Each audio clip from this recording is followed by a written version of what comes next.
Welcome to the Gangcast, aka the Games and Not Games podcast. I'm Janet Garcia, and joining me as always is Isaiah Smith. Hello. How are you? I'm so good. I think you say you're sleepy. Good. Oh, I am sleepy. But I feel sleepy and EP. We'll get into it definitely with the Not Games portion of the show, but we got our 6-star baby. We're here, the City of Champions. Another, as a New York native, I am all on top of the California train. I ripped my birth certificate up. All right, I never lived there. I never stepped foot there. Wow. I'm Cali born and Ripping raised. the birth certificate up before Trump takes presidency is actually really unhinged, but it shows his commitment. Yeah, man, I'm Cali born and I'm raised. not worried now, about the consequences. Right? Between G and X, the Dodgers, Galaxy, we got so many LA specific wins, let alone like you blow that up a little bit, who knows how it gets. But I know for right now. Yeah, and who cares? No, I was kidding. Jinx. It's good. It's good. Yeah, we're sitting pretty. We just came back from our celebratory brunch that we had. So yeah, we'll get into all of that. But that, what we're alluding to is the LA Galaxy won the MLS Cup. Yep. Got their 6-star. We will talk more about that in the back half of the show for the Not Game section. But ready to get into those games. Let's talk games. You can't be stopped getting into games. Here's the thing. For this segment, I live in games. I have like 2 sections. I have what we've been playing and then kind of a more overarching theme about game hangover and how you like fill those cravings and we're going to psychoanalyze Isaiah is basically what the second half of the game section is. But for what we've been playing, just to really give an insight into what's going on, I have 2 games I've been playing, Indiana Jones and the Great Circle, and then Infinity Nikki. And then for the third bullet point, I just wrote Isaiah's 8 games. Isaiah, how many games? What's going on over there? You're Mr. Game. Since the last episode recording, I started and finished 4 games. Oh, Jesus. And just finished 1. Like that I had started before the episode. Was Metaphor the one that you... Yeah, okay. Metaphor. I started it, I don't know, when it came out. Got to the very end. I didn't want it to end, and so I just kind of like kept kicking that can down the road of like, oh man, I don't want to finish it. Then it'll be over. But eventually did. God, it's so good. Still so good. Stupid good. And then I don't know if we want to get into it now. Yeah, you can just go for the other it. games started and beat Botany Manor, which you recommended. Mm-hmm. Great time. Fantastic game. It was really fun. It was cool. Duck Detective, which you also recommended. Great time. Fun game. It Come really, to me for fun and cool games. Yeah, it really is like, which is weird to say, baby's first Golden Idol. Yeah, it's like, Case of the Golden Idol Junior is what I call it. Yeah. From the same publisher, and they themselves described the game as a Golden Idol-like. Oh, okay. All right. I mean, it is. Yeah. You're doing like this deductive reasoning stuff and deductive reasoning stuff. And figuring out who stole the salami and you putting the pieces together. It's a fun game. None of these games are like incredibly long, by the way, which hopefully that goes without saying for having beat 4 games in a week. I'll tell you lay off Isaiah and you got a dangerous recipe for PlayStation hate to see me coming. The content. The third game, Arco, fantastic. That one's game. kind of longer though. I would say it was the meatiest really one for sure. Like, how long did it take you to beat? Maybe like 3 days. Do you know the hour count roughly? I don't. Because I know how long to beat puts it as 10 to 20. I was gonna say it was around like maybe 12. If I had to guess. Oh, that's not too bad. I was worried to be more towards that 20. Or I think over the 3 days it would be like, I'd play 2 hours here, 2 hours there. Maybe like I get really meaty in and get like a 4-hour session in or something like that. But it's a very easy to pick up and play, and then can put down and pick up again later kind of game. So it didn't feel that long, even though it probably was that long. Either way, definitely the best game out of this like bunch that I played for sure.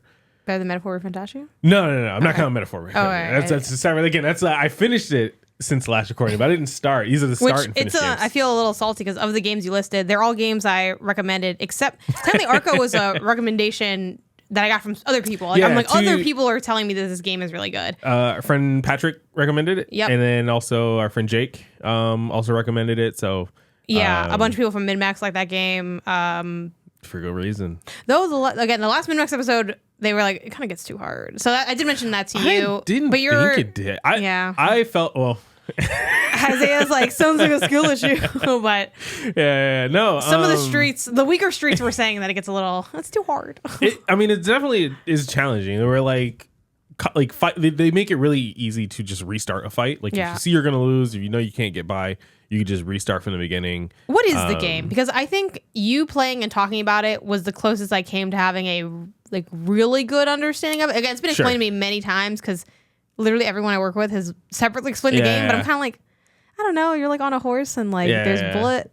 It's like bullet hell meets tactics. It is something a little bit, kind of. It's a tactics game first and foremost, but it's like an action tactics game where like, you know how in the thing you like most about Final Fantasy where it's like, oh man, I can pause the combat and I can think about what's going on and I can like decide what to do and then you unpause it and then like everything happens kind of thing, right?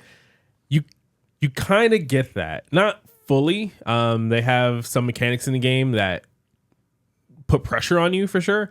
But by and large, it's very much like, okay, this is the like this second, this moment in time, this is the situation.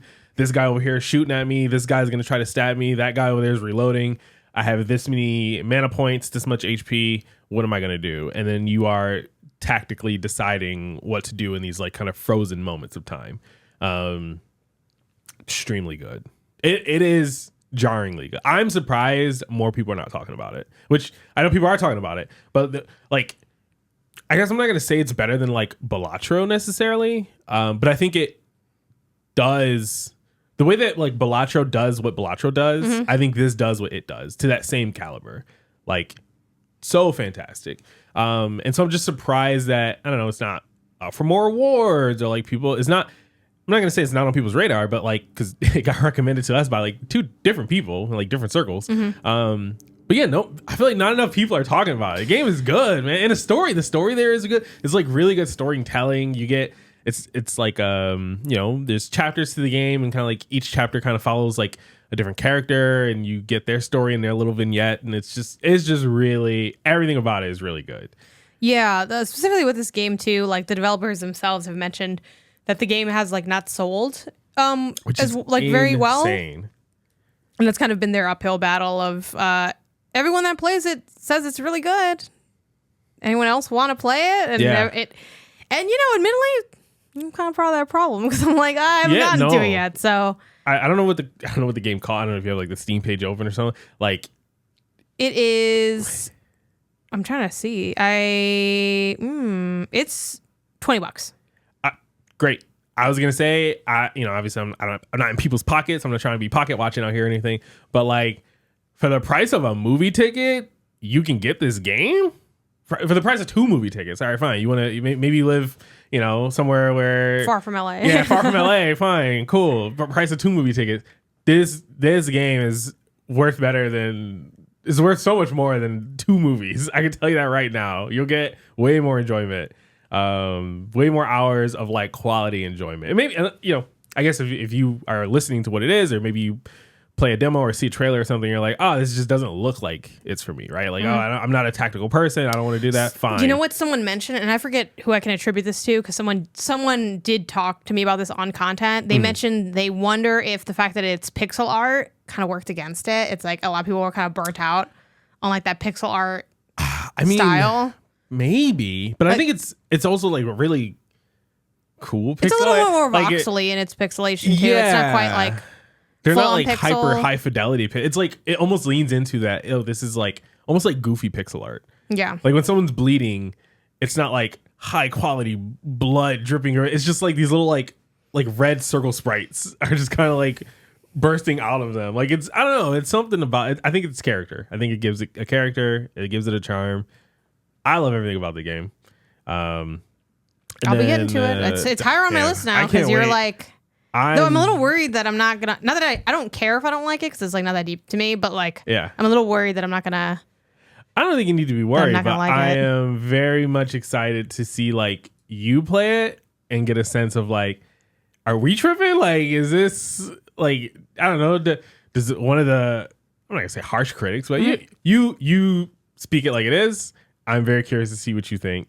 Yeah, are we just tripping? I'll be hitting it no, up. this is actually good. I think too with the mentioning the sales and stuff. I do think it's probably gone up in the last chunk of time, but like a way that people often look at sales is like looking at how many reviews it has on Steam, and like it has I think just shy of 1,000 reviews. But think of something like Grun that just came out is like only 400 reviews behind it, and then you think of something like massively successful like Balatro. Balatro has like 100,000 reviews. Stupid amount, yeah. And not everyone that buys a game reviews it. So it's like, you know, to kind of sort of get range. I can't think of anything.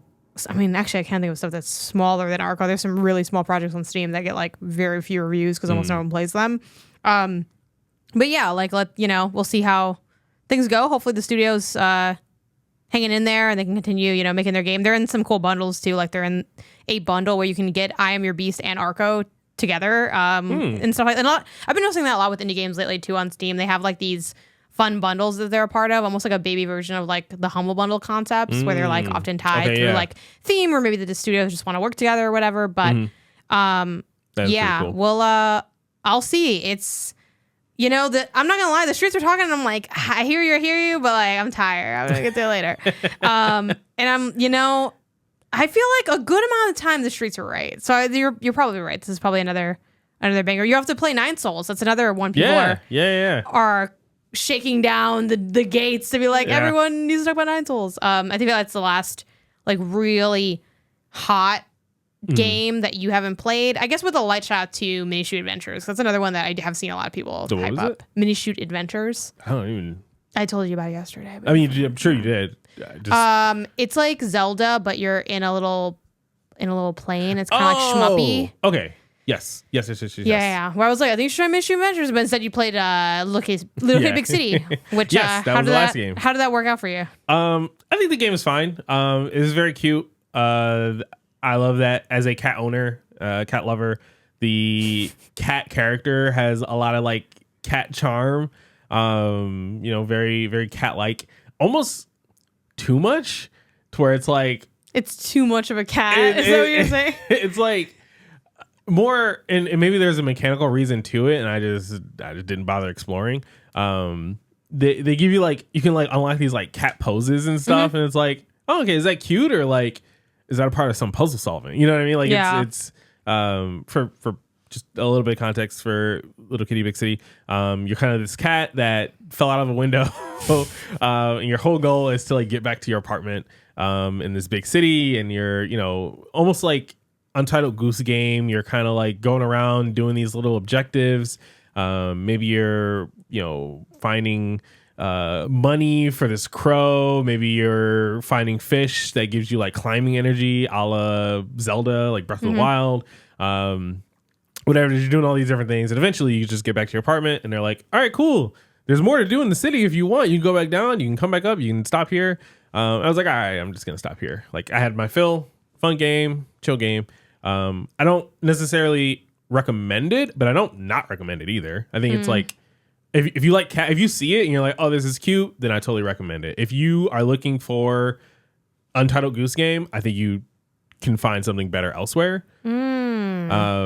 I feel like I didn't even get Untitled Goose Game in Untitled Goose Game sometimes. So. Yeah. Well, Untitled Goose Game, look, I'm kind of an Untitled Goose Game hater. I think I think it's a good to maybe even great game, but people treated that game like it was Balatro when it came out. And no, like, that's fair. Yeah. Simmer down, everybody. Yeah. You know, Metal Goose Solid. There was a lot going on with it. Yeah, like it just it's a cool game, and admittedly, I think it might still be really up there for, it might be best in class in that design type, and I do think it kind of popularized that formula, because Little Kitty Big City is very much like in that vein, like of also call them like checklist games. Obviously you can argue every game has like a checklist, but like this is much more like explicitly these things. There's a checklist. Yes. And what I liked about Little Kitty Big City is that I played it months and months ago, like right when it came out. I think even before it came out. I think I beat it before it came out.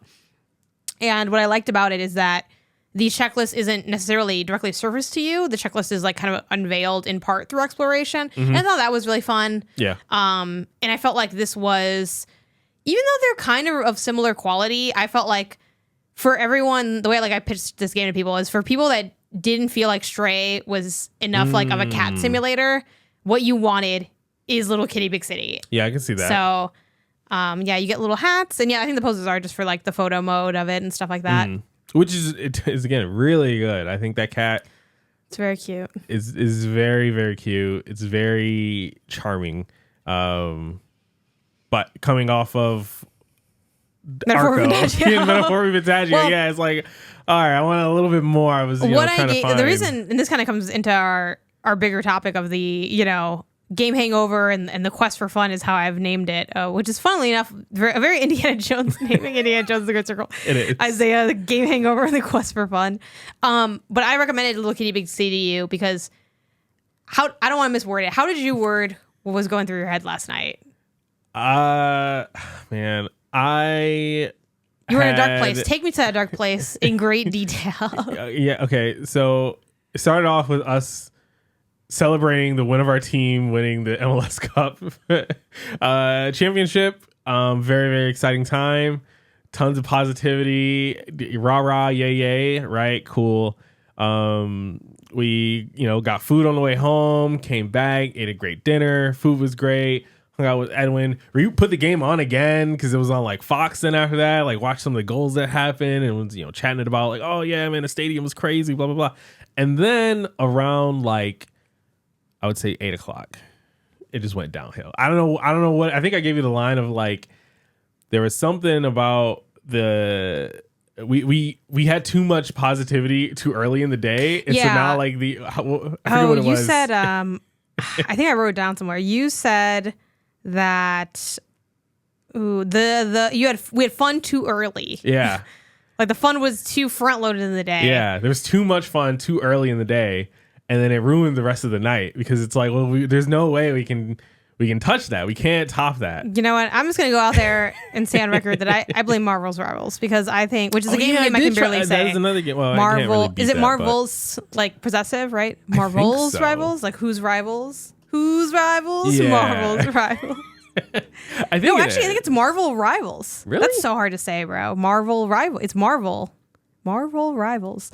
But you played that like 2 days ago, and then you sat down. You're like, I think I'm gonna try Marvel Rivals again, and maybe I should have stopped you because I felt like no. I think this is a game that you're not quite feeling, right? I enjoyed jumping back into Marvel Rivals again. It's fun. I wish it. I think I just need to give it more time because like what I expected going into it was Overwatch 2, but with characters that I love, and what it is Overwatch 2 with characters that I love, but like there's something about it feels a little stiff. Like I don't know what they're doing over there at Blizzard. So it's Overwatch. But their Overwatch characters, they feel so unique. They feel so good. And like when I'm playing this, Overwatch 2 characters feel so good that while I'm playing this, I'm like, oh, this person's supposed to be this Overwatch character. Oh, they took these two moves or the move sets from these two characters and combined it into one, and that's this, right? And it's just like, okay, that's fine. Like, I don't mind that being the case, but it does then just make me wish I was just playing Overwatch then. Characters that I already know, maps that I know, like, there's fun in discovering this new stuff going on with Marvel Rivals. Which is why I'm still interested in trying it out. And like the characters are different enough, and there are these other characters that I love, like know and love. And so it's like, all right, I'm gonna put more time into it. I think it was still a good idea that I put more time into it. But you're right in that what I wanted, Marvel Rivals did not have a chance of delivering. What did you want? I wanted fun, I think is what I was like. That sounds really negative saying, and Marvel Rivals did not deliver fun. I wanted like just joy, like a sense of just like one, like, which is so funny that I think they in their menus in Marvel Rivals, they're like, after you finish a game to like re-queue, the button is called like one more round or something like that. What I wanted was one more metaphorical round to this gaming onslaught that I did between like Duck Detective, Botany Manor, Arco, blah blah blah, and Marvel Rivals didn't deliver that. I don't know what game could have given me that. Yeah, though. And specifically, you said you did not want to think. Yes, I didn't want to think. I didn't want another strategy game. And this is why I sent that cat out there to die. Because the cat did what the cat was supposed to do. He didn't do a bad job, but he didn't do a good job for what this was, which is not the cat's fault necessarily. Again, I think Located Big City is a good game. Yeah. I like and recommend that game, but we also have like different gaming tastes. Like Sure. I really like games like chill, cute, cozy games that have like strong exploration through design. Sure. I'm like, yeah, that's great. That's like all I really want to be is be a little guy. And I think Collect your little hats. I think too, Get it's like your I shinies. like games that have that design because I think it's like a casual approach to almost environmental puzzle, essentially, where it's like, oh, you see, I'm making it up because I kind of forgot the puzzles anyway. You see some birds. Oh man, there was some bread I could take. Maybe I could feed the bread to the birds. Yeah. And then you try it and then it's like, oh, and that did this. Like, I really enjoy that. That's why I liked Grunt so much. Like, I like that feeling of, because it just feels like a more obvious puzzle. Because it's not like logic puzzles, they're like item puzzles where it's like, oh, oh my God, there's a bicycle there. Oh my God, that bell. Like for some reason, I'm always able to retain like, oh, I saw a bell like 12 minutes ago. I think it's like less, you carry the information with you usually for a less amount of time. Yes. Yeah. And the areas are usually, if it's a well-designed game, they're very memorable. So, also kind of making this up, like Short Hike is a game that I really love, where it's like when you get, I forget if it's a stick or what it is, but you immediately know like, oh, okay, I can go to the beach and play the volleyball game. You kind of know, right? They're such like distinct experiences. Like you get to know an area really well, and I really like that. So anyway, but I brought Located Big City out because I'm like, okay, Isaiah's a smart man. He can figure out what he has to do as this cat in the city, and maybe he'll have fun being like, yippee. Yeah, no, it was fun. Was it fun? Did you have fun? I did have fun. I didn't have that joy, but I did have fun. Yeah, it wasn't. I knew it wasn't bad because you weren't like bitter about it. Because I was worried that I'm like, if I send you with the wrong game, you're gonna come back so bitter. Let me speak to your manager. But you were just kind of like, it kept you like it staved you off for a bit. Yeah. It's like okay. Yeah. It's like if this was like a rabid dog, it's like the dog isn't happy, but he's also not attacking yet. Which to be clear, these are like examples. Like, Isaiah's really just like Isaiah attacking is him like seeming sad on the sofa, yeah. What is it? Yeah, I also think the taking a step back to the Marvel Rivals bit, that thinking I could maybe find that joy there is also comes from the Overwatch stream that you guys did over at MinMax, where it's like, man, you like. I guess we're not gonna talk about everybody on this shit. Haley looked like she was having a Haley blast. Loves Overwatch. And so I was like, oh, man, I too had a blast playing Overwatch. Man, they got rid of I the can classic get that. mode, actually. Yeah, man. I don't know. They're doing stuff over there, yeah. which is maybe why I'm like, you know what? Maybe this Marvel Rivals times to shine. I hate how it sounds. It has a bad mouthfeel. It does. Marvel it's Rival. Like you got marbles in your mouth. Yeah. So yeah.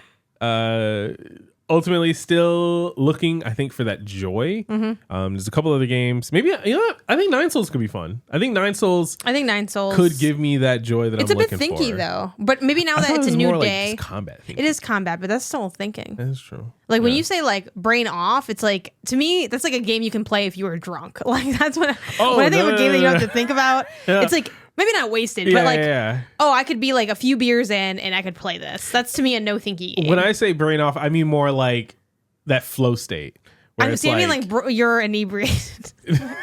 when I ask you for a brain off game, this should be like 3 beers in. I could rock this. Yeah, and no, go. I have a different working definition of brain off. So for you, what is it? You said it's a flow state? You hit like a flow state, yeah, where you're like, you're not thinking necessarily about what you're doing. You're just kind of doing it. You're doing the motions. You're in the zone. I know like, musicians get this. I know like artists get this, but athletes get it. It's just kind of like, oh, my body's just moving. It's Cats just moving in the city and grooving. Get this. Cats in the city get it, just moving and grooving. And yeah, that to me is like brain off. I will say, and in a because I don't want to make this sound like it's more negative than it is, because you're pretty much just like, you just sit there and you're like, man, I don't know, I'm not satisfied. Yeah. And I'll just like you don't get mad about it. You don't even get super sad about it. You're kind of just like, bleh, like you have that kind of that bleh mood. But it is so funny getting to play like your video game stylist in these moments, because I'm like, I feel like again, you're not like snippy, but it's like I'm dealing with the biggest diva of like, what is she gonna wear to the event? I don't know. I've shown her so many dresses, and she doesn't know which one she wants. You know, so Devil Wears Prada. You know, it's just like we need a I feel like I'm like. Metaphorically snobby. And I feel like she, though, at least Meryl Streep, she knows what she is looking for. I feel like you like, that's fair. You know the shape of what you want, but you don't really know what you want. Because if you knew what you want, you could ask for it a little bit more directly. But with your, with what you gave me, so I came up with Little Kitty Big City. Mm-hmm. Solid pool. Not what I wanted. What I wanted was you to be like, I'm having fun, and I would be like, yay, you know. Other stuff I gestured towards. I did put. Look to Steam Deck a lot because I felt like there are some fun. Mystery Adventures was actually one that I threw out there, even though I haven't played it. But I'm like, I feel like you're not really thinking too much. It might be. I'm not saying it's going to bang as much as Arco did for you, but it's in the people that recommended Arco are also the same people yelling about Mini Shoot and yelling about Nine Souls. Like they're not all the same people, but I feel like it's in that vein of indie that was overlooked kind of vibe. Yeah, but this is something that I had been waiting for this shoe to drop for some time because normally you get what I call game hangover or credit sadness. I even made a little song about it that I won't sing here, but I'm working on it. Is it to the tune of? I thought it was to the tune of "Cat Funeral" from How I Met Your Mother. No, it's my own. It's my own original composition. Okay, you know, it's just I just talk about the credit sadness and how it is. But I think a lot of players experience this, and if you don't experience it through video games, you might experience it after finishing a book. The term book hangover is very common, where it's like you're done and it was good, but then you like kind of feel like this emptiness of like, what now? What is my purpose? Who were the precursors? You know, just and I thought for sure, like, I think what staved it off for so long, what kept it off for so long, I think was it taking you so long to finish Metaphor, because for a while you were just like really beaming on Metaphor, like going straight through it. And I'm like, once he finishes this, the ground is going to be out from underneath him and he will be falling into the abyss. And you're like, la, la, la, you're running straight for the edge. But I think because you ended up playing other games while you were playing that, it made it easy to wean you off of Metaphor because you were never just playing Metaphor. And I think that helped, where it's like you had Rise of the Golden Idol and these other games kind of in the mix that I think helped soften the landing of you finished Metaphor because you had other things going on. But yeah, I think the combo of too early to go to bed, what am I doing? There being no answer. Yeah. It really broke you a bit. But you know what? You lasted longer. You lasted longer than I thought you would. Honestly, I signed up for that again. If I had to go through it, if I had to do it all over, I think that was a fine enough way to go through it. That's beautiful. Yeah. But kind of, mashing all these ideas together. I played some Indiana Jones and the Great Circle. Yeah. Which you joined me on, but then you decided that you didn't want to play because I think you were having too fun of a time it was watching me play. I think more entertaining watching you play than it would have been me playing. Because you found moments of goofiness that I just would never have stumbled across because we play very differently. What do you mean expound? I think that you in a game like Indiana Jones and the Great Circle, I would go into it like, okay, what's the objective? Oh, it's to get through this door. All right, cool. There's like 4 paths you could take. I'm going to just commit to one, take it, think nothing of the other 3 paths. There, boom.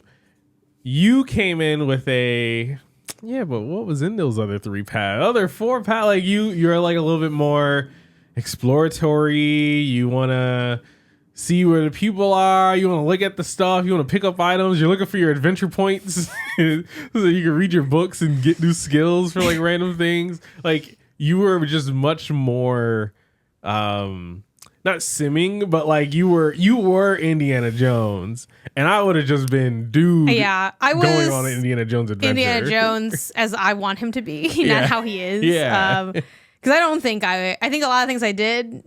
Oh, I don't think Indiana Jones. He would have done what I did. Yeah, actually. You're Indiana Jones. We have Indiana Jones at home. Like, you're Indiana Jones, and I'm like the the drunk part-time gig worker that came to play Indiana Jones at the kid's birthday party. Indiana And it's like, Jones Indiana costume. Jones smells kind of funny. And it's like, I don't know. He's not supposed to. Like, that's me. Yeah, it all comes back to being a little bit drunk. But Indiana Jones is a great circle. We did about 4 hours, a little bit less just because when you stream, you're talking. Sure. I got up at one point to get a coffee, stuff like that. This is a game that I think from what I played, it might be like barely good. Okay, if you want to be like more harsh about it. Really? Yeah, because like was this after I left? Like you kind of start. It's just really. I thought you were having a good time. I had a great time. I thought you that doesn't were mean like, the game is good. I said that on stream several times. Fair, like, sure. So by that I mean like this is a game that I am so far having a blast with, but I'm having a blast with it because it's like very, very simplistic. And it's sort of so like the setup with Indiana Jones. I mean, it's Indiana Jones, right? He's out there. He's exploring tombs, taking artifacts from people that can't stand up for themselves and then selling them to museums. Like, I don't know. He's like your regular degular. He's who you think he would be for what kind of character he plays. And it starts off very like, in like the tombs and you're getting some artifact and you're doing like the environmental puzzle of like press down the plates, and the game was dark as hell and I couldn't see any of the plates. And I was like, damn. And then a little bit after that, you go back to your like the school and there's like a break-in and you like fight some guy and then you like are putting back artifacts, which is like another puzzle. And then I just brute forced my way through because I didn't hear what they were saying about it. It was like, oh, this one's from this turn of the century. And I'm like, let's just put them on here and then see what works. And at that point I was like, okay, cool. Game seems like it might be, a little bit more intriguing in its puzzles than like what a normal AAA game kind of provides for puzzle solving, which is good for the game, but maybe like might be a little tougher for me. But I'm like, I'm cool with that. I knew that going into this. Then you had like a section that was like, I guess you were, God, what was I doing? You breaking in somewhere? Yeah, I'm not entirely sure story-wise what you were doing. I think you were looking for like the Pope, not the Pope, but like the he's not the Pope, but he's the like the clergyman who's like basically I'm chasing leads. Like I'm chasing a lead about like some dude broke in, he left his medallion, and I'm kind of seeing like following that lead of like, hey, what's this medallion about? And I like anyway, so that's kind of, but the gameplay wise, I'm like going through an area, sneaking through to like get to point B. I start in point A and I'm not supposed to be in any of the points, and I'm kind of hiding from people.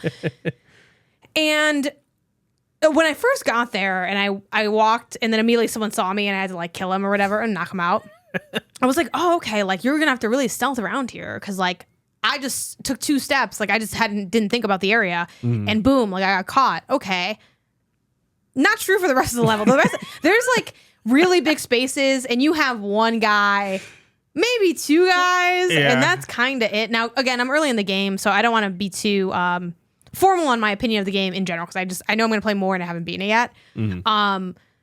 But in that, I thrived because the thing the game does really well is if you're someone who likes to hit people with different objects, this is the game for you. Man. Because they put literally, in my time, I think I've encountered at least a dozen or more different objects, like candlesticks, wrenches, different, some other tool that's like not a wrench, but it basically is a wrench, a hammer, a bat, a guitar, a violin, a rake, a shovel. Like there's like so many things, and they're all, a bottle. There's like, and they're all just there because it's fun to hit people with different stuff. And they worked really hard on to me as the player, their work on the animations, and that really comes through. And I think that's like a strength of the game. Now, again, you have to know yourself as a player on whether or not you'd enjoy this. Because for me, I love that kind of thing because it's dumb and I love stealth takedowns. That's it. All I want to do is walk up behind someone and hit a button and they go down. And then you can also pick up bodies and hide them in the game. Which there's no mechanical reason to do this. No one will ever see, but I like doing it for fun, which Isaiah seems like he wouldn't do it if you don't need to do it. If your goal is to go through and just knock everyone out, why am I hiding body? Who am I hiding them from? Nobody. Everyone's in the pile. You literally made a pile of body. Yeah. Oh, and then something else that had happened. This is a big thing that I think highlights what the game is I found a gun and I was like, cool. Oh yeah. There's a gun. It's like I don't know what kind of gun it is. I'm not a gunsmith. Okay. I don't know. It's a big gun. Some rifle. Yeah. Yeah. And, I was like, cool, like, yeah, obviously, you're supposed to probably stealth, but like, let's just shoot somebody and see what happens. So I shot somebody. It's like shot a guy in the head. Gun loud is all hell. Everyone's like, oh my God, like something's going down. So they run towards the gun sound. So I like back up into a room and I'm like, I can't see the door behind me, but like I can see one of the doors. That's good enough for me. And I'm like, I'm just going to like fight everybody off and see what happens. Not only was I able to kill everyone really easily, at one point, like the hitbox on like the gun was like off. Like I shot someone directly in the head, but like it didn't hit him because like you were like kind of crouched behind like a bunk. I was like too close to like a thing. Whatever. But I did the same shot from the same position again, and it did hit. So that's why I'm like, you moved a little bit, but not much. Wow, taking the game side. That's crazy. Look, I never take a game. But really, side. what was crazy about this, Isaiah? Because you watched it happen in real time. is that there were like, say she killed one person, right? And then like 6 other goons came in chasing the sound. All 6 of these goons were just identical twins, and they all waddled into the view of her gun, into the little doorway that she was like kind of tucked behind. Like, it was like they formed a line and just politely, one after the other, came in, got shot, came in, got shot. The thing that broke me, though, was the guy that I was trying to shoot, where he stood there. Oh, yeah, because he couldn't, like, figure out. Seconds on end. He was just, he saw me, he's like, he's here, and he just looked at me. Yeah. Didn't blink, didn't anything, just looked at me. And I was like, oh, and I'm playing on normal. I'm like, these people are not, like, going to fight you. So the reason that I say this game is, you know, maybe barely on the good side, maybe just on the okay side, depending on how critical you want to be on it. And again, I haven't played the rest of the game, so my feelings can change as it goes. I was much more hot on Rebirth when I started, and I ended much lower. So, you know, anything can happen. But the reason that, like, I don't think it's that good is it's just very basic. It's basically, the comparison I had is it's like a Horizon Adventures, baby. Like, it's not bad, like, necessarily, but there's just, like, what's there isn't quite enough. And I think with Indiana Jones, what's there is enough, but the way it's implemented is very fine. It's a very serviceable implementation. Like, it has a lot more mechanics than Horizon Adventures, which I do think in certain contexts, additional mechanics can raise like the, you know, value of the game in terms of like how good it is. That's not always true. Like Tetris is very simple and that's like the greatest game of all time. But I can see why someone would think Indiana Jones is a better game than Lego Adventures because it just kind of has more going on. There's like more things to play with. And I do think some of the puzzles are like pretty fun. I did a safe one that was pretty basic, but like I had fun doing it. It's like, you know, you look under the statue and the symbols, and then you read the note, and then you know, I think it's not like it's bad. It's just that this is a game that you can be drunk and you can play, but you're gonna have a good time. Like I'm having a good time playing it. Yeah. But it is much closer to 2014's Thief than in my brief experience with Dishonored than it is to Dishonored. Like, yeah. Even for me watching you, it seemed. Or like think of another like I don't know if you'd call is Deathloop an immersive sim?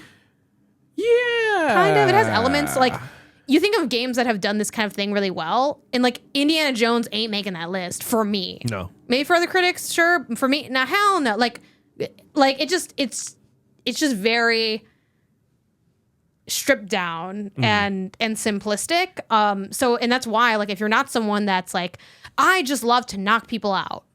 I just love to walk around a really pretty looking environment because it does look visually really great. Like if those things are not enough for you, for me, it's not really a recommendation at that point because I don't think it does the other stuff in a way that's like interesting or of quality. This is like another description I have for this game is if you could never play Hitman because it was way too hard, but you want to feel like you're playing Hitman, you can like, because it's like, oh, it's first person and you have like different tools, but like, again, it's not nearly of the quality, the construction. The like mechanical systems aren't that deep. It seems very much, you knock a person out, oh, they spotted you, or you shoot them or you punch them to death. Punching them is really fun also. You can parry the hits as well, so it's like... you got your rush your parry back. Yeah, so it's a fun time. So it's funny because I came into this game being like, yeah, I don't think I'm gonna like this. Because I'm like, oh, okay, this looks like it might be like a worse Uncharted, and I barely liked some of the old, like newer Uncharteds.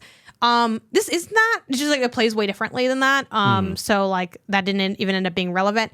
But this game is both the quality I thought it would be, but much higher on my personal joy. Like I'm really enjoying playing this game. and I'm going to beat this game. Again, I'm hoping that carries through. I don't know if at one point I'll just get like sick of it or something like that. But so far, I'm like, yeah, man, we're hanging out. You can whip enemies and then you kind of stun them and then you like beat the hell out of them. Like, I'm basically just gooning on people in this game. I'm just walking around a nice environment, beating people's ass. That's just what I'm doing. Yeah. So are you going to end up playing this, do you think? Yeah, I think so. I could see sort of like that end of year, you know, between Christmas and New Year's, like, oh, let me just like boost something up and, you know, throw it on, you know, spend a couple hours playing. I can totally see me playing that. I do think Nine Souls is probably something that's a little bit sooner, a little bit higher on my radar for like interest and just general, like, I don't know, critique that I've seen and heard that people say. It's like, all right, cool. I think I'd much rather try that first. But Indiana Jones, I enjoy the movies, and it seems like this is good movie to game translation of like what the movie was, which is pretty cool. I'm sad I have to take a break to play games that are frankly probably a lot better than this game, but I'm like, I don't want to play. You're like, Arco's like, you know, because it's going to be top 10 for you in the year, you think? Oh, yeah. You're like, Arco's like a top 10 game. And I'm like, yeah, or I could play this game that I'm never going to talk about again that I'm having a lot of fun with. Like, you know, heavy lies the crown, you know? But kind of like tying it all together with my last game too, you know, you talked a lot about chasing the fun and you having game hangover. For the most part, what would you say? Do you think I get game hangover? No, because I think you get the opposite. I'm just always of game drunk, hangover. So you can't get hungover. No. You have the opposite. You're like, you get pulled away from a game that you're enjoying. Yeah. Which is like, I don't know what is. It's like what's you know those old like sketch comedies where they'd pull where they'd pull the like it's like, what is it, like a cane? You know, they like pull the people off stage when they like suck. Oh, yeah. That's like what happens to me with games. Yeah. It doesn't matter. It could be a good game, a bad game, either way. You wrap it up. It's like your time is done. I'll get off the stage. Yeah. You will have a game that you want to play more of, but you can't because you need to move on to something else. So I don't know what that metaphor is. I don't know if it's not quite drinking related. I have like game wistfulness, but the thing is, I don't even get that wistful because it happened. That's how I've been living for like 10 years. So I'm like, I don't know, like I don't know, I don't care. I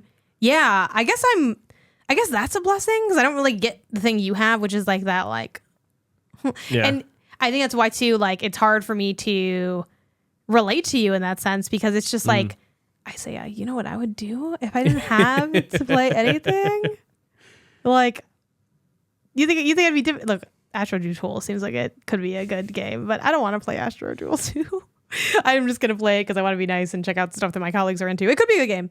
But yeah, like what I would do if I was free, like, but I do think eventually in being free, I would just become you. Yeah. I think it's kind of inevitable to have some form of that. At least if you're playing a lot. I think people that maybe don't play games as often, that's like not as common of a feeling maybe because it's like farther apart, you know?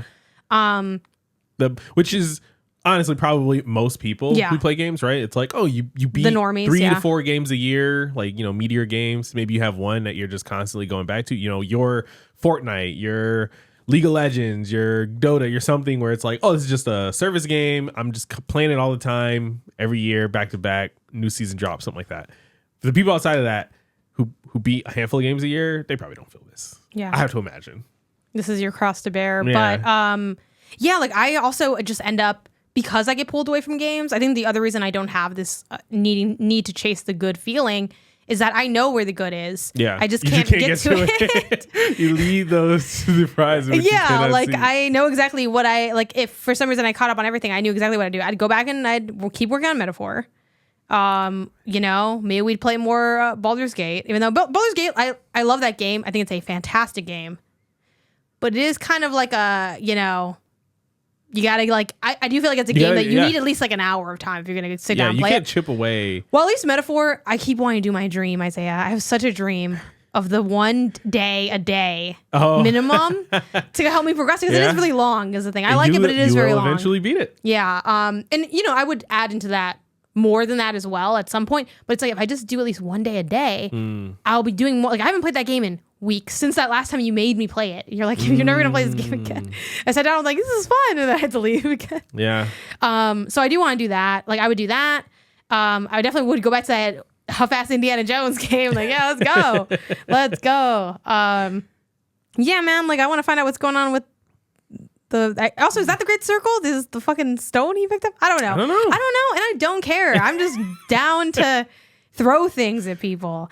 And I would hit up the last game I want to talk about for my playing, which is Infinity Nikki. This game is also Indiana Jones. The timeline is hot for Infinity Nikki. Yeah, I'm pleasantly surprised that a lot of people are checking it out because this is for those who don't know, Infinity Nikki is of the series Love Nikki, which is originally like a mobile series, gacha series, dress-up game. That's basically the big bullet points of Love Nikki. And Infinity Nikki is Nikki's first time on console. It's an open world game. It is still a gacha game. And I think those are most of the bullet points. I guess one of the other big things they talk about is the fact that your outfits they're like ability outfits. So like when you jump, you're like wearing like I forget the name of it. It's like the bubble jump outfit. And when you like, there's like a pet grooming outfit that you like put on when you clean pets. And there's like a bug catcher outfit, which I think is also really cool in the sense that one of the things that a lot of people did in Animal Crossing, I don't know if you did this ever, but sometimes you'd have an outfit for a task. Did you do that in Animal Crossing? No? He's always at your... Why are you laughing? So you're telling me that you would wake up, sleep, and fish in the same pair of pants. So you are changing outfits to do... You're changing outfits and changing your equipped item to do just random tasks around the island. In Animal Crossing? Yeah. Sometimes? No. So you ain't have no, like, I'm farming... I had... What about even Fields of Mystery? You didn't put like put on a pair of overalls? Absolutely not. Absolutely not. I had one outfit. That is what I slept in. I know that outfit stank. Isaiah swimming and that's what I worked in. That's what I built things in. I went to the I said, do you want to go home and change for the party? Nah, I'm just gonna come straight from work. Yeah. What do you mean different outfits? No, I didn't have different outfits. That is actually like, it's not crazy because that's not that weird to me, but it is funny your reaction to hearing that. Because I guess this is new information for you. You never knew anyone that did that? No, I guess you. Yeah. Why would I just... I have so many questions. I don't even know how to talk. Go ahead. It's just what. So you are managing your items, your energy, your health, and also these outfits. Now you added a new layer of difficulty. You didn't really have health in Animal Crossing. A bee could sing you. Fine. What about that? Oh, Fields of Mystery. Like, oh yeah. I gotta put on my caves. I'm going to the caves. Let me throw on my caves outfit. Sometimes, yeah. I mean, they let you save outfits, so why not put on your cave your fighting outfit? Well, also you had armor and stuff too in Fields of Mystery, so yeah, but it wasn't like visible stuff. I thought they were visible. Maybe it's not. I don't think so. Okay, well, either way, you're kind of in. I feel like you're in the menus anyway. Looking at your armor. Yeah, like I would. Not every time, but sometimes I'm like, oh, I'm farming, or like summertime in Fields of Mystery, they have like everyone's wearing their thoughty outfit. Maybe I put on my thoughty outfit so we can all be like thoughts together. The change of the seasons, it would have never even crossed my mind to change what clothes I'm wearing. Or like in Infinity Nikki, I made an outfit where I'm like, this feels like a Christmas outfit. I'm going to work on making a nice Christmas outfit for myself. myself. Then you change outfits whenever you do anything. Yeah, but that's odd. Okay, so back to the one very funny that you thought that was insane, the Animal Crossing thing. But a lot of people play that way, I think. And it's part of the sim, kind of like the sim thing, where I'm like, I am heavy into the immersive sim, where Indiana Jones, like, oh, quick shout out. One thing I forgot to actually explain in Indiana Jones is as you like collect notes, they give you this thing called adventure points, and those points are used to unlock things in, it's not a skill tree, it's like you get a book and then you can like read the book. Right? I don't know. That's kind of silly, but whatever. And I love that because it's such a dumb thing. Like it's not dumb because like it works for me and it probably works for a lot of players. So I'm using dumb in a more like general jokey way, but it's such a dumb like video game, like almost I hate this term too because I think Ubisoft gets way more shit than they need to because plenty of people are making Huff games that are not Ubisoft, but part of the Ubisoftification of game. It's like it's so silly. Like my adventure points went up, but like I'm dumb, so that works on me. I'm like, oh yeah, because I love exploring. So I'm like, oh, and they give me a little treat, like I love it. Okay, back to Infinity Nikki. It's automated, the outfit changes. So like when you, It's automated for certain things. Like the jump and the attack is automated. But as you gain other outfits, like the bug catching one, the pet grooming one, or animal grooming one, and then presumably the fishing one, which I haven't gotten yet, you have to switch those like in a wheel. So like those you have to switch into. Okay. But that's like similar to like if you had to equip a net, but instead of equipping a net, it's the net and like the whole outfit. Gotcha. So that's kind of a cool thing about Infinity Nikki, where people who have a heart, who aren't like you, Isaiah, they like the idea of like, oh, I'm really role playing and I have a nice little outfit. Because why am I in, my denim jeans doing manual labor? It doesn't make any sense. Now, she doesn't have an outfit for every single interaction. Like when she's like picking up an apple, it's like whatever pants you had on. You have an apple picker outfit you assigned to? No, you don't have like a fancy apple picking outfit or I'm trying to think of other things you do in the game. A flower picking outfit. Like you just pick up shit. Okay. Like, But yeah, the timeline's blown up about Infinity Nikki on our feeds. I think it's just like, it's interesting because I think there's a lot of reasons people are going to the game. One, there's obviously the legitimate reason of like people like the Nikki series and they want to check it out. People like dress up games and they want to check it out. Also, it's reviewed pretty well. I think it's sitting at like, I don't know, probably mid 80s on Metacritic or something. Right. Granted, not a lot of reviews out because also it's a huge game. So it's like, who even had the time to do this? And I don't think they distributed that many codes pre-release. So it's like, it's sitting at an 80 on Metacritic. I will say when we saw it at PAX, that line was long. Yeah, and that's people the thing. Like, in this even game. if people aren't on your timeline, like the listener, this is going to be the most economically successful thing to ever existed. And honestly, it would be true even if the game sucked ass, I think, because people like, I cannot overemphasize people's love Nikki. And then also not to mention the gacha element. It's a money making machine, literally like by design to make money, to get money out of the player. There's obviously a lot to unpack that with like, oh, the gambling stuff, the whatever. But like, I don't got the think piece locked and loaded for that. So just, do with that what you will. Yeah, so like this is going to be massive. But then I think as far as like people we know, I think there's also a little bit of the, I don't want to say morbid curiosity because that sounds so negative, but I think every critic I know knows at least one critic who is like unironically interested in the game. Mm-hmm. And they're like, well, as a critic, and that's kind of one of the importance within our community, like the critic community, the content creator community, like cover stuff and talk about it and shout it out if you want other people to play it. Because if there's enough noise, other critics will be like, well, I feel like I have to play this to kind of like, not be relatable, but like people might want to know about it. People are talking about it. Let me see why they're talking about it. Is it good? Is it whatever? So I think, and it's free to play. So I think a lot of people are just like, yeah, man. I mean, it doesn't. You don't even have to request a code. You can just play it. Like it's not like there's any barrier to entry too. But yeah, I played this at PAX. I played it during the closed beta, and then I'm playing it again. Now finally having my progress continue because I keep and honestly, I am liking the game more than those first two touches I had on it. I think in part because I've like gotten used to the feel of it, and it also feels like less floaty and non-tactile as I remembered it. I remember being like, oh, I don't really love how it feels. Well, it also has the controller support now, right? Which before, yeah. Oh my god. Oh yeah, you're right. Like that's like night and day. Because I'm a controller girl through and through. So, yeah. So that also helps where it doesn't feel as stiff to me because I'm just bad on mouse and keyboard. Same. But yeah, like I'm having a pretty good time with it. I'm gonna keep playing it. This one I will be dipping into like because you have like I think I gotta be honest. I have yet to figure out what the fuck is going on with the currency in this game, what's happening. I have a vague understanding of like, I know that you have like resonant gems and you can use those to like, you kind of do this like very anime, like, like Nikki finally looks into the fucking air and this crazy animation happens and they're like, we're taking your money. And then they like show you a fucking sock and they're like, here's your sock, bitch. And I'm like, thank you. And then, like, it's not what I wanted, but it's more than I had. So there's like that going on and like other stuff, whatever. So I'm not going to lie. I haven't fully gleamed like what is the most optimized player flow to not spend, I don't know all that. I'm sure there's lots of guides content on that as well. But yeah, like it is just very much checking the box of a open world game where it's like go in and collect the thing. Like I think these are called Whim Stars is like one of the big collectibles. Just like a star. Think of like how Mario has stars or moons and stuff like that. It's like that kind of thing. There is a story.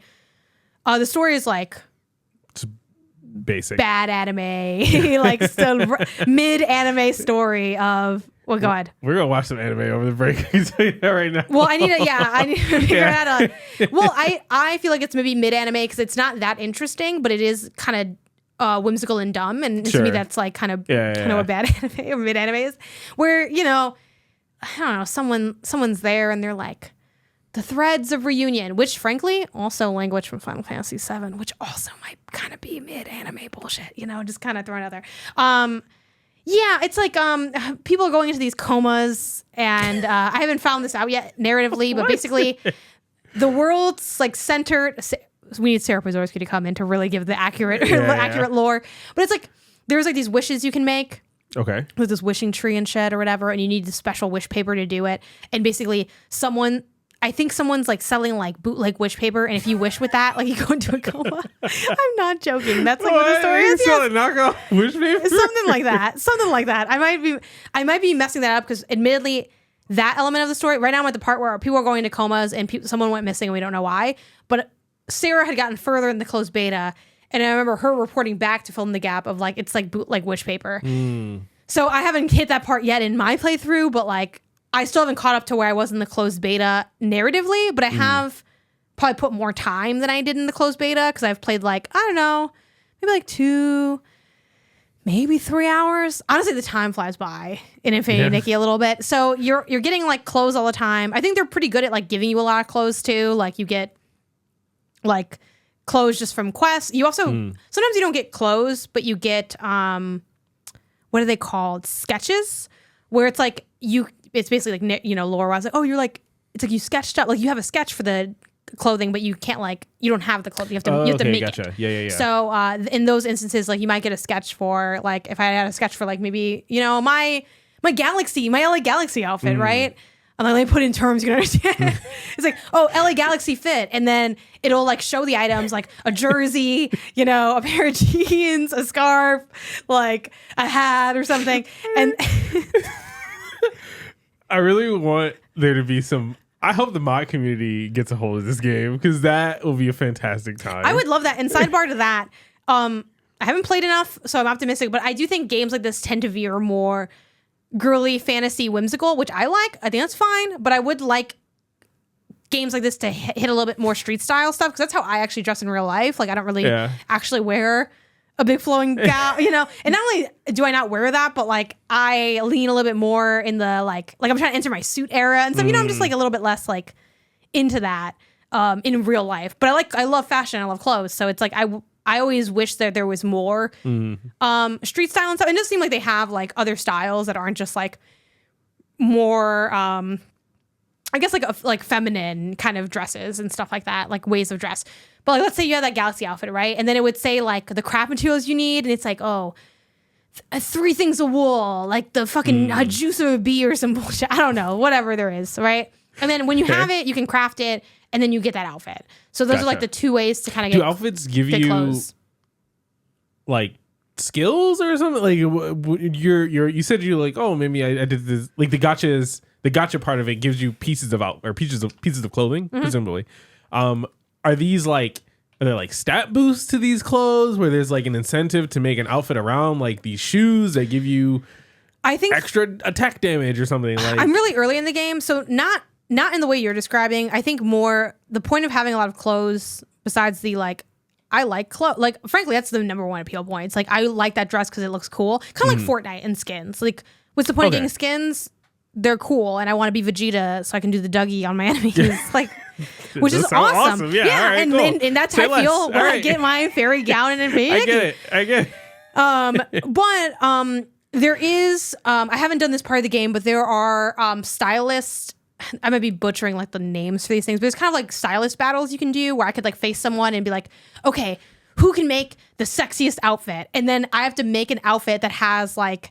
That's like very sexy. And sexy is actually a stat in the game of like the because you have the cool clothes, cute. So it's like the Pokemon. Kind of, yeah. What do they call it? I forget what it is. The Pokemon contest. Oh, yeah. It is like that, but I forgot what that's called. But yeah, like so that's one incentive to get a lot of clothes. There's also, of course, like achievements towards like I was looking at there's a platinum for this game, so we'll see. drop 2 bands and get the platinum. But yeah, like, so getting more clothes is good for like those things. So I started like, cause there was like a dress I got that I'm like, I'm not gonna wear this dress. Like, I don't want to wear it. But I'm like, you know what? Let me craft it, because I know that like there are battles that you can do where you need like to make different outfits. But there's also, and this isn't related to like the gacha stuff. Really, it's more of like a crafting element. There's also clothes can evolve. So of your ability outfits, they can take your time.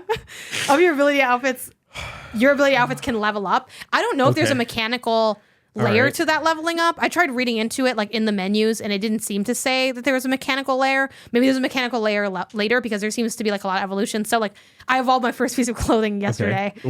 What do you, please paint me a word picture. So, what does that mean? You go into the menu and you click on evolution, and they show you all your ability outfits. I currently only own 3 ability outfits. I have the outfit that makes me jump, the outfit that lets me shoot things, and the outfit that lets me clean animals, and the bug catching outfit. I have 4 outfits. At this moment, at least the second tier of those outfits do not seem to give me any extra incentive. I assume, maybe, I don't know if this is true. People who already played ahead probably already know this. I assume that maybe down the line, some of them might have like, oh, now you get more like wool from when you clean it. Like, that would make sense to me. I don't know if that's true. Okay. But have you evolved an outfit yet? I did, and it doesn't give me anything extra. It's just cosmetic. Does it change? It's cosmetic. Okay. So,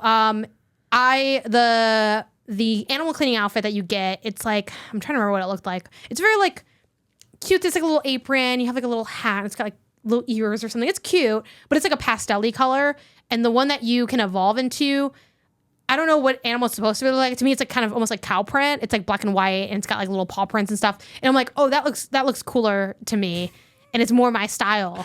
Okay. Because moo cow good. I don't know if it's a cow, it might be a dog, or I don't give a fuck what it is. It looks cool, and your hair is different color too. It's like blue when you have that. So I evolved that outfit. To evolve it, you need just certain materials and also the outfit again. So like I already own the outfit, but I had to craft another. Because similar to like in Animal Crossing or Fuse Mission or like a bunch of games, it's like sometimes to make like the lovely chair, you need a shit chair, and then you make it into a nice chair. It's like that idea.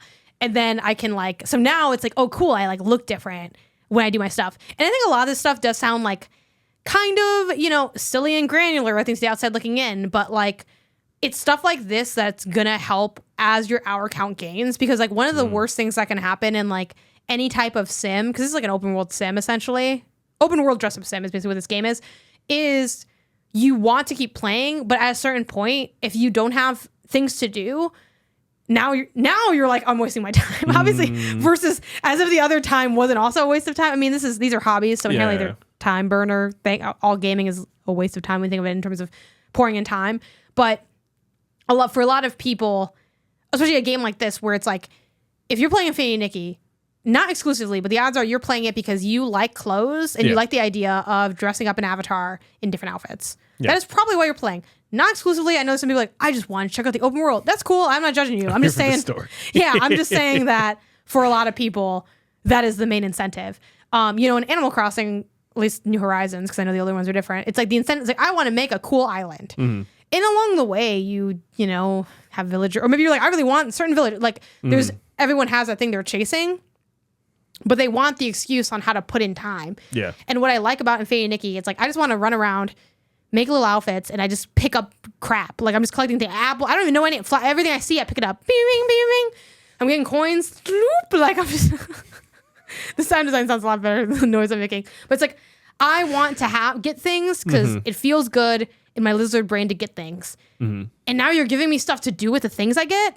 Great. Say less, you know. Yeah. And that's basically been the flow of Infinity Nikki. I do think it is a little because the story is like not that interesting and like whatever it can feel a little chatty at times, but in the game's defense, like you kind of choose when you progress the story. Like you could run off and like but I am still early enough in the story that I do feel like I kind of only have options to mainline. I think I need to go a little further in the mainline before I can feel starts to branch out and before I can feel like I should burn my time. And I think the last thing I watched it out in Infinity Nikki, because I think this is actually really cool design wise, is they have these whim stars that you collect, but one of the ways that you can get them, again, like a lot of 3D platformers that came before, is they have like one where you interact with it and then they like create a radius around it, and you have to find a star hidden in the area. And the first one, the tutorial one, it's like painted on the side of the building like graffiti in a way that's like frankly pretty obvious, but I think they literally even point it out to you. I think the tutorials in the game are actually like pretty well designed. Like they're very clean, clear, make a lot of sense. So anyway, you go up, you interact with it, and it's like, boom, now the star becomes real, you get the star. But they're all like almost like hidden object games, basically, because the second one I got I was looking for it, and I thought it was going to be the same as the first one. Like, I don't know, it's just drawn on the side of the building. It was actually like one of the nearby tables had like an umbrella, and on the top of the umbrella was a really tiny star. And it's almost like, it's like the inverse of finding a mimic, almost. It's like you're looking for the thing to get the thing instead of like accidentally opening a chest and it's a monster. It's like, oh, this, like, I'm looking for where the star's hiding. Yeah. I think that's like really legitimately really fun. I'm like, this is a cool, like, little puzzly take. Almost, like, like, I'm like, this is like pretty nice. I do know that a lock-on is in my future because Sarah Prozorski, who is a sicko for this game. I don't know if Sarah's posted anything, but if you're listening to this, search up Sarah Prozorski. Look if you can give this lady money in this game, because Sarah went in our Slack for work and she had said, hey, if you guys are interested in checking out Infinity Nikki, use my code because I get some money. Please, this is my sports gambling, which is, I think, really speaks to everything. Like, I added Sarah like yesterday. The game's, at the time of recording, has been out for, I think, 2 days? Something like that, maybe 3. Last night I finished playing and I was level 3. Sarah, I think, is level 14 or something. Sarah is flying around. I just went to her Blue Sky now and she wrote, canceling my Final Fantasy 14 subscription. Infinity Nikki is now my favorite new dress up game. So yeah, I don't know if you can. Yeah. Oh no, she did post. If you're planning on checking out, use my referral link. Please, I am in my gambling arc, is what she wrote. Okay. So yeah, shout out to that. Sarah's having the time of her life. Like, I've never. Yeah, maybe I gotta throw Infinity Nikki on that list. I mean, I think if you like going around and picking up shit, which is the appeal of a lot of open world games. Yeah, it's like doing stuff, you know. It's fun. Like, I think so far, Infinity Nikki, it's interesting. It kind of lands around the same area as Indiana Jones, but genuinely, unironically, I think Infinity Nikki is probably a better game than Indiana Jones. Like, genuinely. Which is both a slight to Indiana Jones and a compliment to Infinity Nikki. Because I think we get very early on in Infinity Nikki, and Infinity Nikki is a much more massive game than Indiana Jones, so like it's gonna take a long time for me to be like, I could do a review today, you know, and even then it's gonna change. Like Fortnite, it's gonna be ongoing and all that. But genuinely, the only thing that I don't think is good about Infinity Nikki at this exact moment is the dash does not feel good. It's like you go forward like 1 foot and it's like there's the animation, but I want to feel like I'm zipping. Yeah. The cooldown on the dash, egregiously long in my opinion. Oh, really? Egregious is dramatic, but it just feel like I feel like it went down and then I hit it again and they're like, we're still waiting. I'm like, why? Okay. Gotcha. And the second thing is the lock on, which is coming. Sarah told me that later in the game, you get like some type of, I swear to God, a mist perfume or deodorant or something. I think it's like a mist or perfume just to add to your combat outfit that lets you lock on. Okay. So I'm excited for that because without a lock on, I do feel like the combat it feels like slippery in a way that feels kind of bad to me. Because then you're just shooting it out. And also too, I think so far in this game, it seems like Nikki plays more like a magey character, and I feel like you really need that lock on with the strafe to kind of feel like, oh, I'm like shooting out little orbs and I'm ducking and I'm diving. Again, it's not really like a combat game, so I'm not gonna. But at the same time, like, you put it in the game. You know what I mean? Like, I'm not gonna pull my punches just because you're not like. That's not the number one reason people are coming to the game, and I don't think it needs to be a deterrent to the game, but I want to enjoy all the stuff I'm doing, and those are the points that I am enjoying the least. The things I'm enjoying the most, definitely number 1 is the clothes. Number 2 is the collectathon vibes. I'm gonna leave the story unlisted because it's just kind of there. Like, I don't know. I want to see all these bootleg the comas. I actually, honestly, like, I am kind of intrigued. So it's like, look, I'm here to hang out and adventure. Mario don't got a good story either. It's fine. But yeah, I'm excited to keep playing that. Add me, Isaiah, on Infinity Nikki if you check. It's free. You and Sarah are about to be my best. Oh, you use her referral code. Infinity You know what? I'm gonna want my own referral code because why should Sarah get all the clout, right? But yeah, I do think Sarah kind of deserves it more than I do, but it's never about what you deserve. It's about what you get. And I'm trying to get some dollars, trying to holler with the dollars. I do wish there was more to the social aspect of Infinity Nikki. So far, I do you share outfits and stuff or material? Or sure. I don't think so. I was kind of looking around. Like Sarah's my only friend so far. Shout out to Sarah.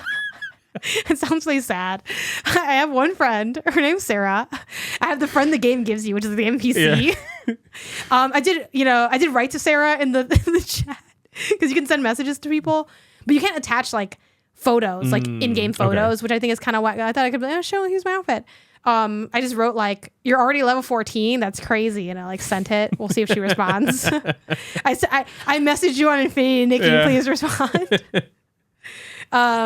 Yeah, I don't think there doesn't seem to be much interactivity there, but again, I am early enough in the game that's possible some of the systems haven't surfaced to me yet. Like I barely unlocked photo mode like yesterday, stuff like that. So yeah,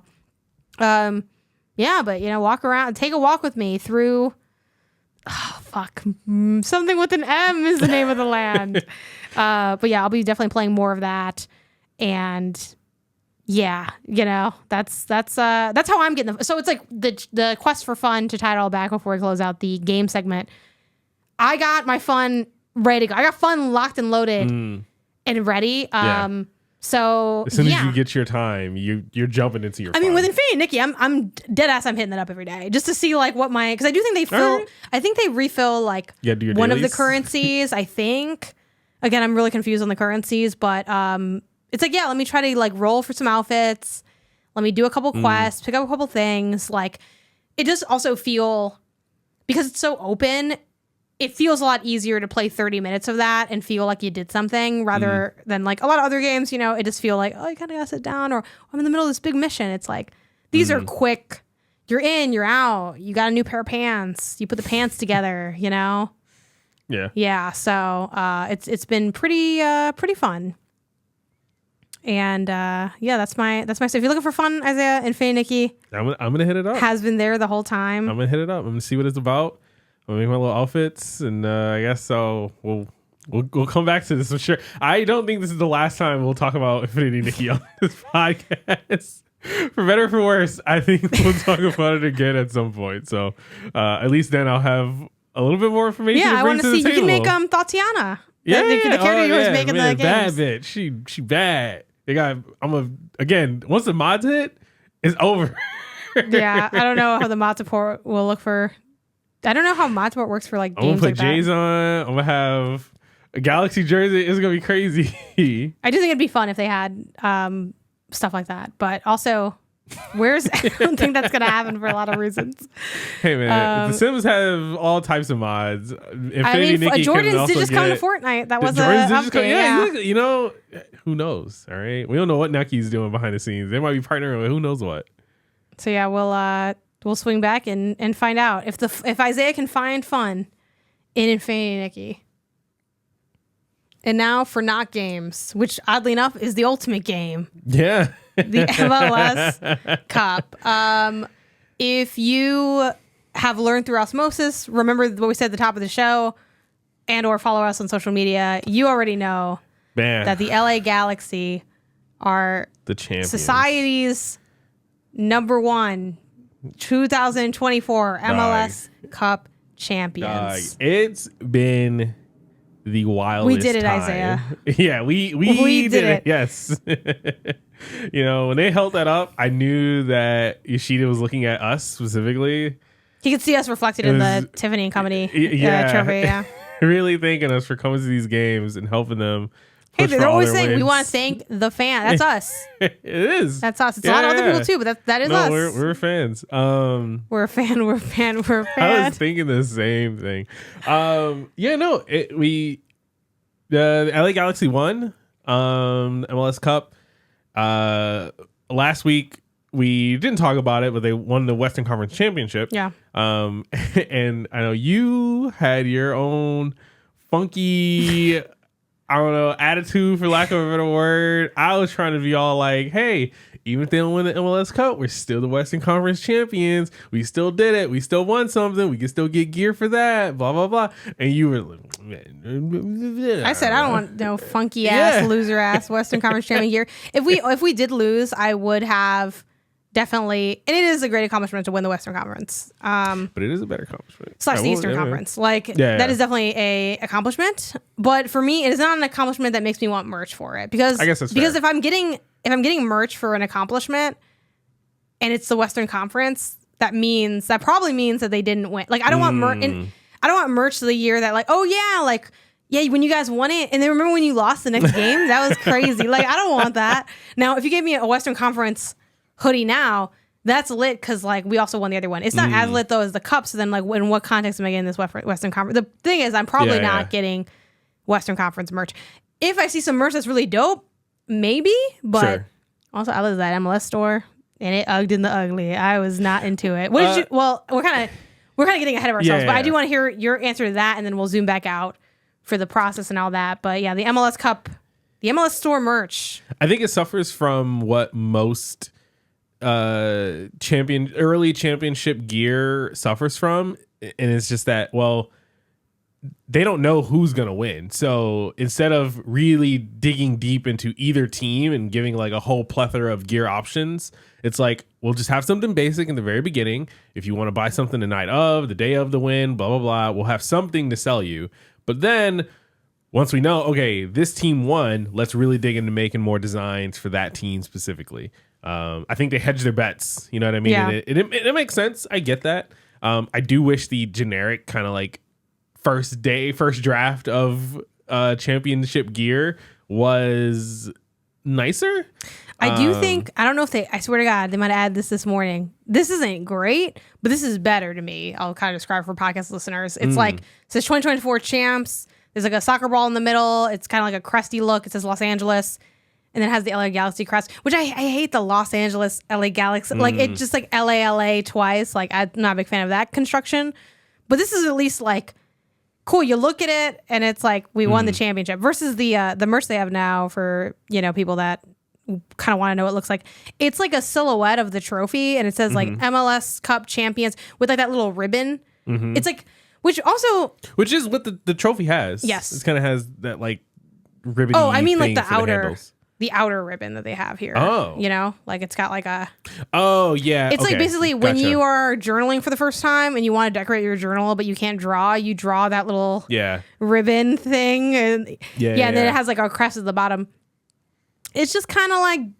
I don't mind something that has a trophy on it because the trophy is the whole point. But it's like it's just a little bit flat looking. It looks very much like the clip art of the trophy, and then you put the LA Galaxy crest underneath it. Yeah, no, that's fair. But we will be. I'm leaving here with something, even if it's got to someone. I literally have been Googling and I know they just won literally yesterday, so it's like, especially for smaller businesses. Give me time. Yeah, I'm looking, and I'm like, I'm ready to drop a lot of money. Who wants this money? Y'all don't want the money like that. So, I do have a lead on 2 smaller businesses that are working on stuff. There's Golden Knights dropping something, which I'm excited about. And also somebody else. It's called is it called 1-2 Threads is dropping something. They have a lot of Galaxy merch as well.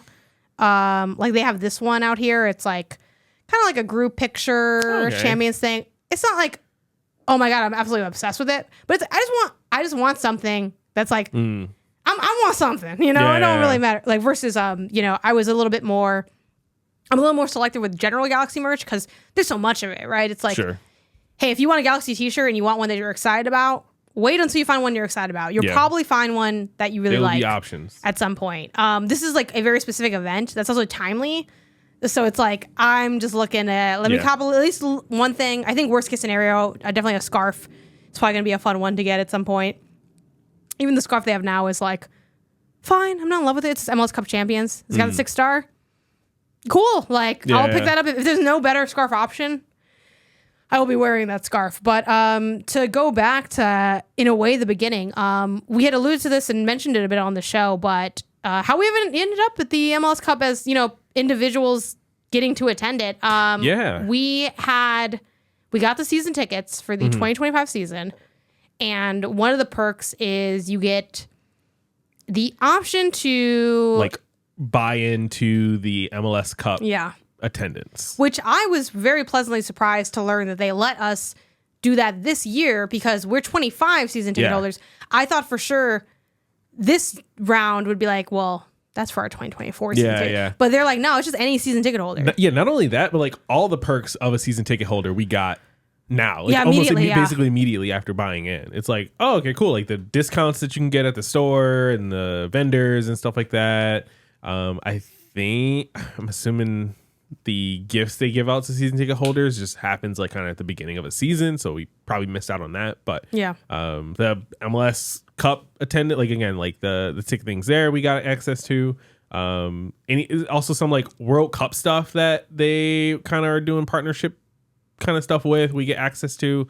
There's a lot of cool stuff. Like I was very pleasantly surprised. They're like, hey, no, you're part of it. You're here. I'm like, all right, sweet. In the color we all fan. Yeah, no fact. So Isaiah had, and again, we told the story before, but it was like, hey, should we do this?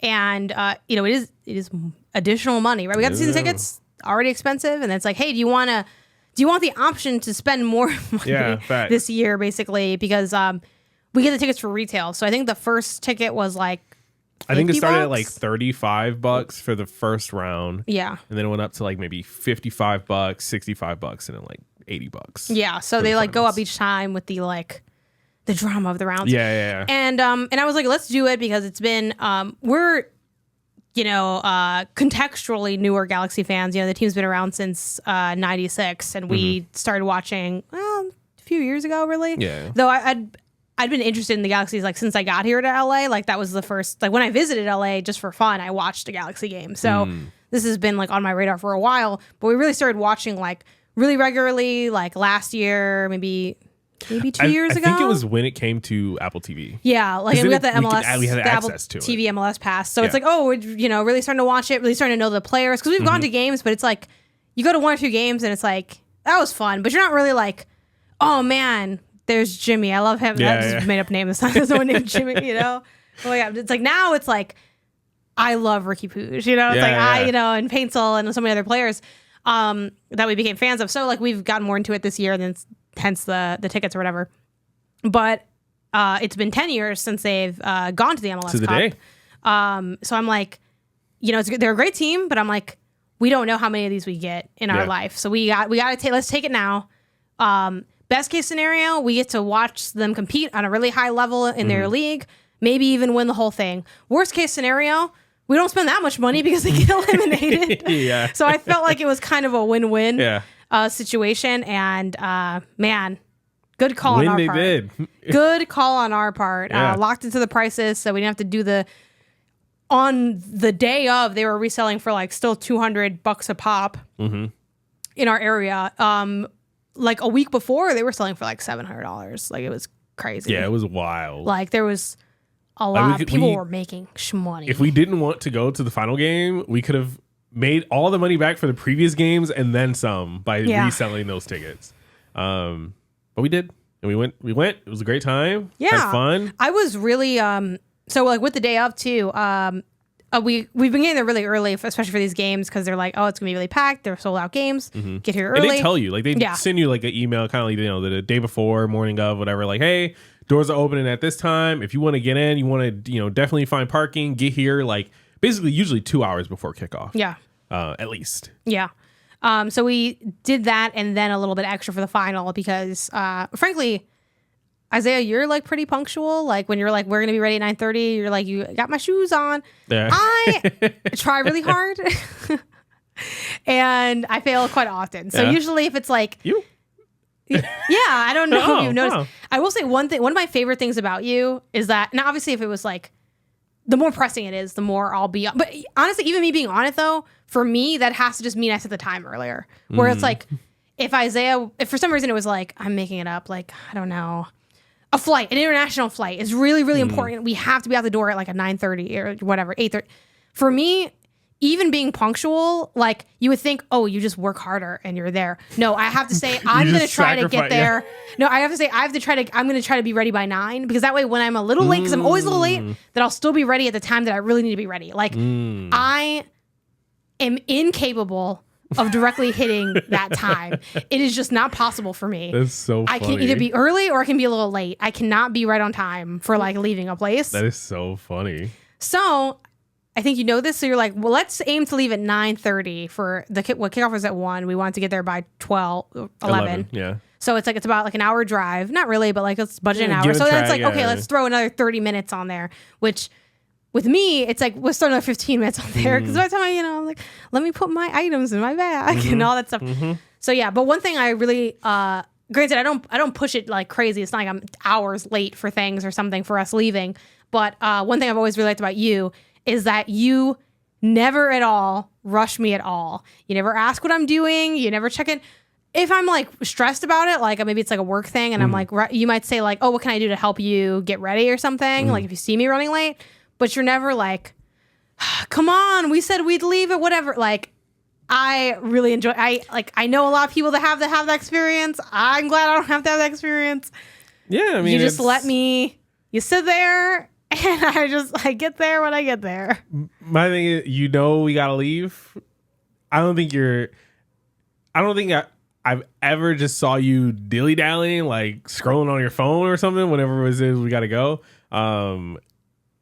If anything, it's usually like like you said, you just run a little behind. Hey, can I put your bag together for you? What shoes are you wearing? I'll make sure those are by the door so you can just slip them on and we go. Like I know you're not late because you quote want to be late. You're late because it's just who you are. And so it's like, all right, let's just try to get ahead of this where we can. Yeah. And like, so literally if I, like I said, if I want to be punctual for being like, oh, we're ready to leave, I just aim for an earlier time because I never can hit the time. So it's like, okay, cool. I'll just be, and it's funny. It's like layers of being early where it's like, I'm early for the leaving early and then we leave. So it's, so that's how that goes. But we got there. I was very surprised to see, even though it made sense once I was there. I was like, of course, bunch of free stuff outside. Yeah, no, they had Cat was there. It's like the big construction, yellow usually construction machines. Yeah. Cat, they were there.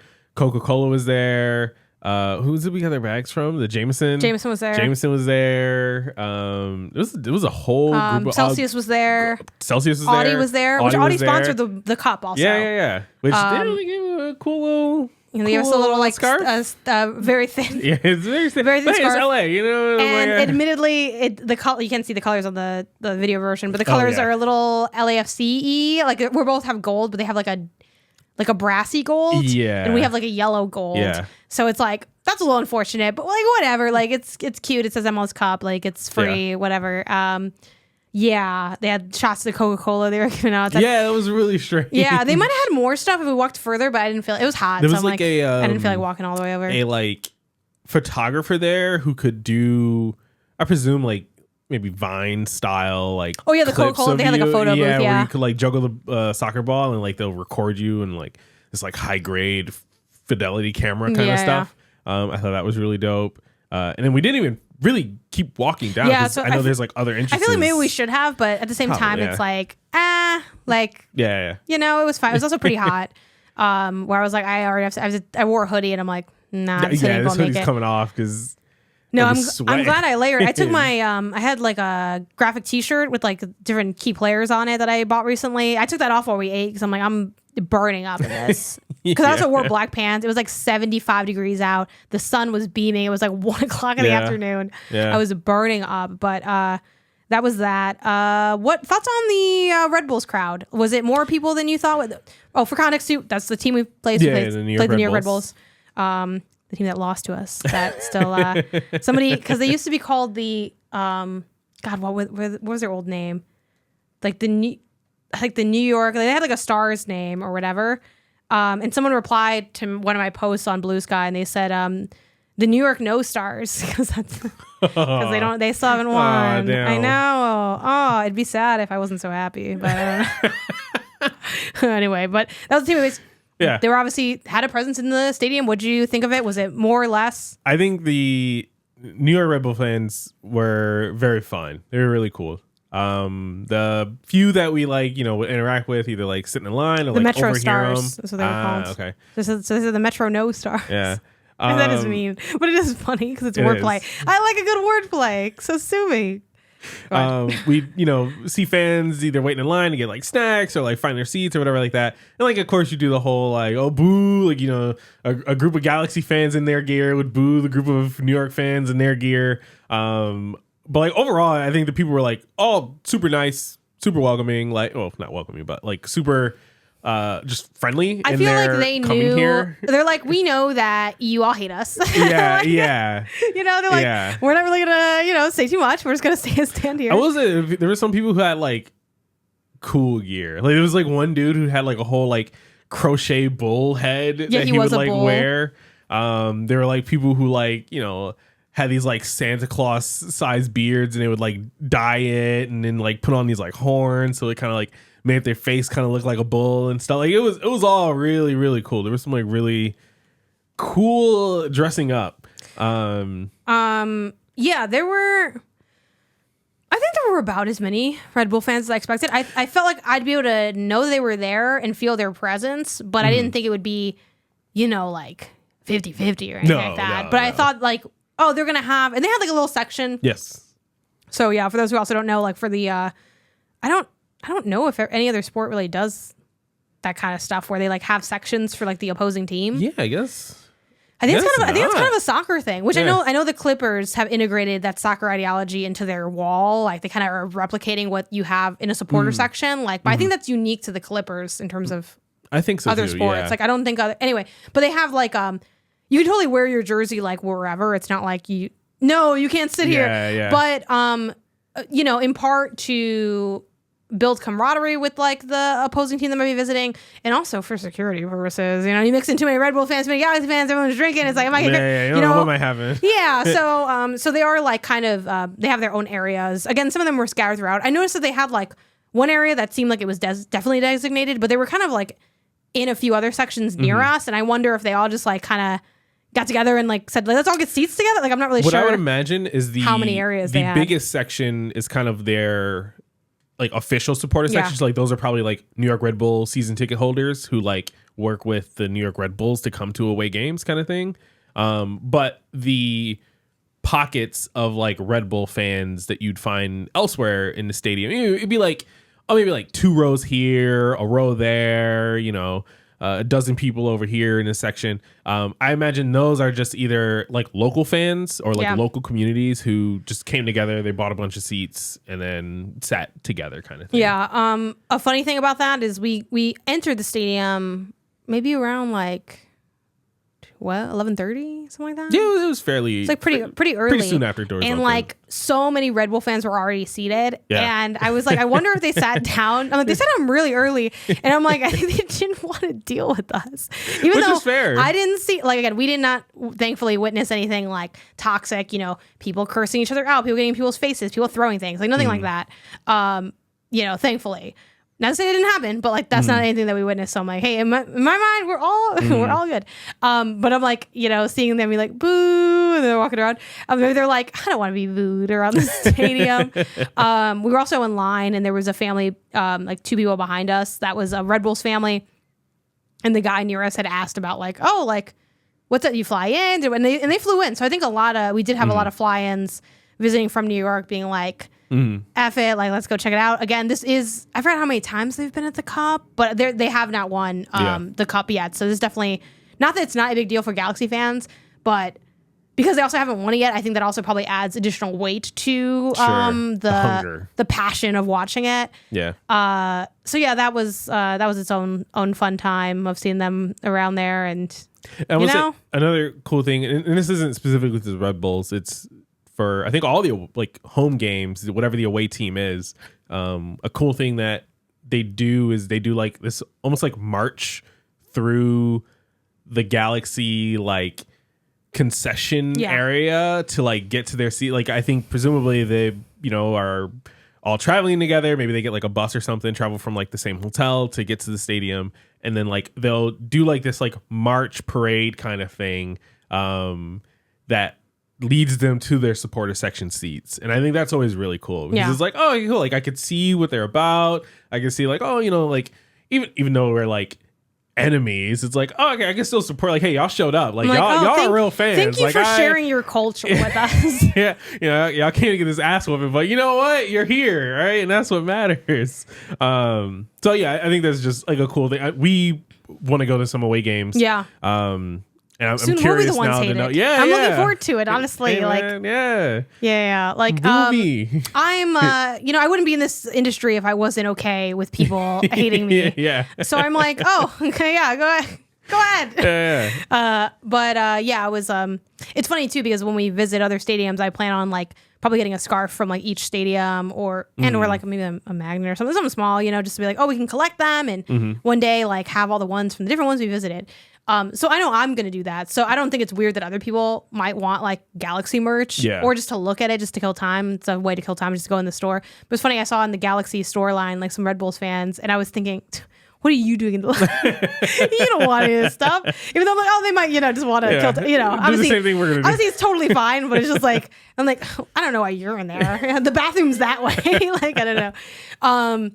You need to leave. Yeah, you need to leave. But it's all in cute, good fun. But food we ate. So this is a time, we don't plan to get food all the time because it gets really expensive. But we're like, okay, I'm like, MLS Cup, I know I'm getting food. I know I'm getting some beer. I haven't had a beer at a game and maybe this whole playoffs, I don't think. Yeah. Because they're expensive. So I'm like, you know what? I can spend $18 on one beer, or I got could more expensive at the finals, man. Yeah, it was $19. Hey, right? They cranked the price up. $19.99. That was crazy. It cost $19.99 for Modelo. The second drink I got was a Michelada, which I think was $26. But frankly, I didn't see the charge on my card, and it didn't matter like what it was. You know what I mean? I was like, you're gonna get. I don't care what you're charging, just charge it. Yeah, that's fair. So I was saving that for like the MLS Cup, big deal or whatever. So we got some food. I got the pupusas because Edwin was like, I heard the pupusas are really good. I'm like, okay, cool. The like branding or whatever was like pupusas with a purpose because I think they have like a charity affiliation with it. Apologies that I didn't Google before with the charity. I hope it's a good charity. Yeah. I bought the pupusas, so hopefully they're doing good things. Let me find out. But like we didn't say what purpose it was. I'm just kidding. It seems I'll look it up as you go about what you got, which was my father's barbecue. Which admittedly was kind of the weakest food I've had at the stadium so far. I think the food itself has potential to be really good, but I got like a pulled pork sandwich, and like the pulled pork was kind of cold, and like it came with this corn that was like a little overcooked. It was a little soggy, and it didn't crunch as hard as I would want it to, and the price was crazy. The lemonade too. Don't forget about lemonade. Yeah, it was like I got like a pink lemonade. I was like, you know what? The worst, even if the food's not good, which I wasn't sure going into it, I was like, pink lemonade. You can't really mess up a pink lemonade. You take some lemons, some sugar, you mix it together. Cool, done. Add some pink in there, right? And it's like, all right. The pink lemonade was also kind of watery. It was like, oh man, like it felt watered down. It felt like all of the food that we ate. And mind you, this is before the game. Yeah. Like presumably, they just started selling food like 30 minutes ago when the gate opened, and it's like, how has the food been sitting for so long that it's already like not great? So I don't think I'll be a one and food. done. Yeah, I think it was a one and done. My father's barbecue. For my father's barbecue. Pupusas with a purpose. It was pretty freaking solid. I thought it was actually, I don't want to say really good. It's a little dramatic, but I thought it was good. I also admittedly haven't eaten a lot of pupusas, so I don't have as good of an eye or taste buds for it. So maybe I'm speaking slightly out of turn because I probably have eaten a pupusa before, but it's not a food I go for that often. It's a Salvadorian food, and it's kind of like It's like a little pancake. Yeah, it has like that. I'm trying to think what the name for that kind of thing is. Like, but it has like a different filling. It's like a thick griddle cake or flatbread is like a way to think about it. And it has like stuff on the inside. It can have cheese and beans. You can have some type of meat. I got one with meat, one with just beans and cheese. It's funny because even eating it, I'm like, I don't know what kind of meat this is, but I don't care. It's meat. Like, I don't know. I'm like, I don't know. I don't know. Just throw something. I'm not really picky about that kind of stuff. I'm just like, throw it on here. I was like, one of each. They had different combos. It was like $25. The organization that they support is the AFJA Youth Sports Program. Oh, okay. So, that sports good for kids, to me. good. Yeah. I love that. I ate these pupusas for the children specifically. Isaiah, what charitable organization were you supporting? No, I was kidding. The pockets. The pockets of Fathers Barbecue. Yeah. I will say for that reason, they don't take my discount, which I get, but I'm like, oh. I don't think any of the vendors. I think unless you are like in a built like vendor in the location, stadium proper. yeah. Okay, that could make sense. So anyway, that was the pupusas. I thought they were pretty good. They also came with a small side of rice and beans, which I thought the rice and beans are pretty good. The only thing I didn't like about the pupusas was I didn't like the sauce. I don't know if that is just the style of sauce that is traditionally done with it, but it felt very watery and thin. I want something that gave a bit more. And I will say pupusas are a little bit of a drier food, so they kind of do need that sauce. So it's like, but I thought you also got like a lot for, the price. Like you get 2 of them. They're pretty big. Like I was pretty full. I don't even think I fully finished like my pupusas. It was a good amount of food. So yeah, I might hit that up again. I'm still curious about the empanadas. And I think empanadas are more my taste. Empanadas. I know I'm going to be disappointed. So I think the pupusas definitely did not disappoint because I've had their tacos. I mean, they sell different tacos throughout the stadium, so I still want to try other ones. But last time when I got tacos, I was like, man, these aren't that good. Sure. The pupusas, I didn't feel that way about it. I felt like, oh, this is good. Like if I ate this out in the world, I'd be like, this is pretty good. So if the empanadas are anywhere near that, that would be awesome. But I don't know. We'll see. Maybe opening day empanadas, I guess, or something. I'm down. Make different days, fun stuff. And then I guess that's it for me. I got water, and then I got a Modelo, and I got a Michelada. I will say I like the Michelada a lot. I don't know if it's just like the mood I was in. I'm not a big Michelada person, but I'm like, I don't know. I kind of want like something with like, I just want like a little bit of an edge to it, a little bit of kick. And I thought it was like nice because the rim was nicely coated, which is like the most fun part of the Michelada. And I felt like the taste, it didn't become too like tomato-y. Like I feel like sometimes when I get a Michelada, I kind of feel like I'm drinking a Bloody Mary all of a sudden, and it's like too much. I felt like it was really nicely balanced. Keep in mind though, it's like a freaking Michelada. It's a Michelada mix. Like it's not like it's legit or anything like that, but like it's like they literally have the cup sitting there. They have the mix just in them, and they just pour beer over it. Like it's not an art. It's more of a science than an art at the stadium a little bit. But I thought it was really good. What did it cost? I'm afraid to see, but I think it was like $26. I think it's a $6 upcharge for if you make it into a like you make your beer into a Michelada basically. Which brings us to the game. How was the game? I mean, how'd you feel? Won. Game was good. I'm not gonna lie. Were you stressed watching it? I went into it a little stressed. I will say, so we got there early enough that we went to our seat early enough that we could see them kind of like doing like warm ups and drills and everything like that. And I did lose a little bit of fear when I saw the New York Red Bulls warming up, because I'm like, their goalie does not look like he's doing the most right now. Like he looks like he's kind of lax. He's letting, obviously I don't know how hard the goalie wants to go while the players are also like, just doing like practice kicks and stuff like that. But this man was not moving, and that helped alleviate some of my stress for sure. Once the game actually got started, stress built back up a little bit just from being like, oh, like this is it. This is the game. We're in it. I think it was Delgado got a yellow card fairly early. Yeah. And that scared me because I'm like, oh, man, like if we get like a red, game over. We're just down a man in the first half. There's no way we're winning this. People who have listened to the show a lot remember that Isaiah would say we have to restart the game because yes, exactly. Yo, ref, restart it. Turn back the clock. Turn it off and turn it on again. So yeah, like there's a couple worries there, but then I think it was at the like 9th minute, we had Paintsel come in, get a score.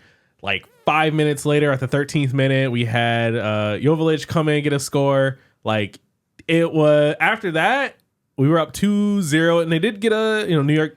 I think it was like 23rd minute or something like that. New York got a score off of a corner kick. So it was just like then 2-1 going into the second half, and then just stayed that way for the whole game. And it was after a certain point, the anxiety left, and it was more just like, all right, we just got to keep doing what we're doing. Like we don't have to score anymore. We just need to stop them from like scoring. To score. I felt stressed the whole time watching that game. I felt going into it, I felt pretty good. I think I felt better than you did. I did not notice the Red Bulls goalie in the way that you did, but I felt good because I don't even know why I felt good. I think just the vibes. Like, I think there's really great vibes in that stadium. There's a really strong fandom for the Galaxy, and I felt like the energy was good. You know, Warren G was there. He's not Ice Cube. I'm not gonna lie. But it was so fun. Soccer is still smaller than baseball, but I think in terms of how small people perceive soccer in the U.S. compared to baseball, I feel like Warren G is not a bad drop off from Ice Cube at all. I was like, you know what? If you listen to hip hop, you know who Warren G is. It's just like you might forget it because he's more of that, you know, that producer side, that West Coast rap, and it's not like he has. I mean, he does performances, but it's like it's different than like Ice Cube's like hits are so iconic that it's like my dad knows Ice Cube's music. Yeah, my dad does not really know Warren G. He might recognize, but he can't sing along. For sure. Yeah, exactly. I mean, I could honestly, not gonna lie, I could barely hang with some of those because it's just like not as top of mind for me. But it was cool having like a special musical performance. And I don't know, something about what was going on. I'm like, I think it's gonna be good. And then when we scored, I was like, okay, this is great. And then we scored again, and I was like, oh, we have this. Then when we got scored on, I was like, well, now I really want that third. Like, I always wanted the 3, which is like, it seems like asking for a lot in soccer, but I will say we're a pretty high scoring team, especially this season. And no one had the defense that Seattle did. So I'm like, okay, well, we're not facing Seattle. So there's no reason that we shouldn't be able to score 6 goals. You know what I mean? Like, in my mind. So I'm like, okay, 2 goals, I feel pretty good. At 3 goals, I feel comfortable. Yeah. And I never got to feel comfortable because they were always, you know, and also the goal they got, it was off like a corner kick, which we're really bad at corner kicks. And it was one of those, like, it kind of eventually just got ping ponged in there. And anything can happen in soccer. And that's like, so it's just like, you know, that feeling of, and again, the best team does not always win. I definitely think we're the better team. Statistically, we're the better team. I think anecdotally, we're the better team.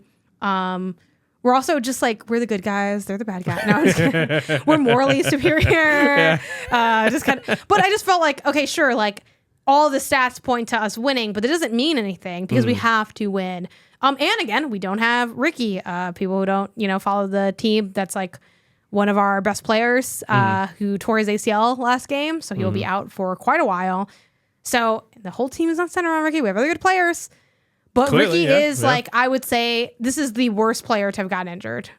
I think. The goalie would be worse in a sense because he's the goalie. But even our backup goalie's pretty good too. I think that you feel Ricky not on the field the most.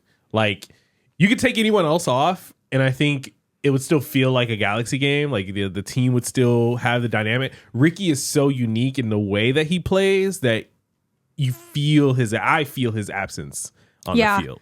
It's like he is really just also like, I'm really like that. You know, it's like he's like that. It's like obviously not a 1-to-1. Like Messi is still a better player than Ricky. But like almost like when I was explaining Messi to you, and I'm like, you don't know, this is a bad man. Like you don't know, and you're like, I mean, how bad can you? I mean, also, bad isn't good for, you know, our white listeners out there. But it's like you don't understand. Like he built different, he moved different, he is different. Yeah. And I remember the first time you saw him play, and you're like, holy cow. And again, Ricky's not at that level, but Ricky has that kind of talent, which I feel like other players, we have other great players on the team that can do incredible moves where it's like, wow, look at that footwork, or look at this, and like, okay.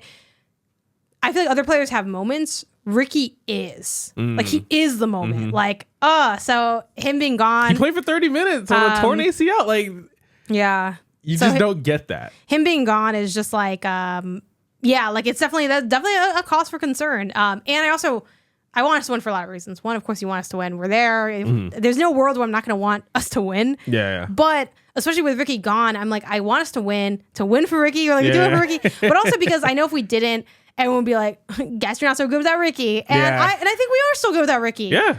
I want to keep Ricky. I'm glad we have Ricky, but like, I really wanted to. That we're still good without Ricky. I wanted us to do it for that reason as well. Which was also really exciting. They, when I think both the goals, they brought up Ricky's jersey. Or was it just the first one? I know for sure the first one. I think the second one they paid homage to the other guy. The Legacy Galaxy player, yeah. But it was like so fun to like I think that was really sweet. Like, you know, and sports is really cute when you think about it. Oh, it's just teamwork, the power of friendship. Like, yeah, they like had his jersey and he was at the game, obviously not playing, but he was like sitting on the sidelines in his suit or whatever. And I guess they showed him multiple times, at least for the viewers at home, because like my brother had watched the game at home and talked about that experience. But we saw him on like during one of the dead times, like towards the end of the game, like last 3 minutes, someone went down. They were like checking up on the player. So we're all just sitting there.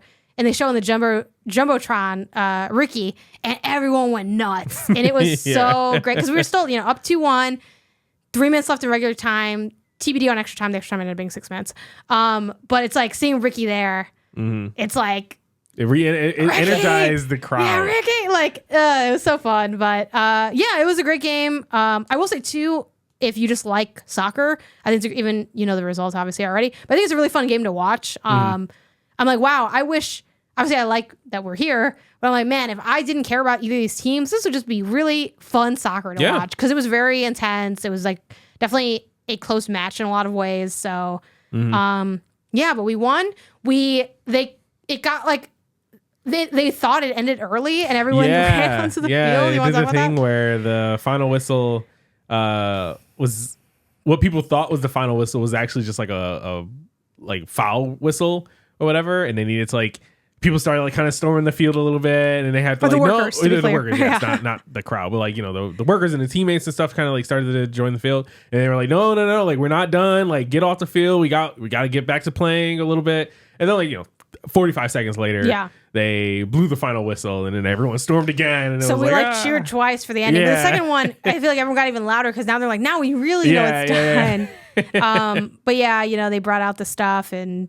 They're like, looks like we made it. And everyone, you know, they're all like hugged and they spun around together. And, held hands. Yeah, everyone who had a baby, like they brought their baby out. Which Jovic is having a baby. I mean, I saw like post game and stuff. They were doing like celebrations in the locker room. I mean, he did like, I don't know, so he put like a balloon or something under his like shirt, you know, like made like a baby sucking thumb kind of thing while holding like a baby reveal. Yeah, basically it's like reveal. Which hey, that's so funny. That's a pretty cool way to reveal.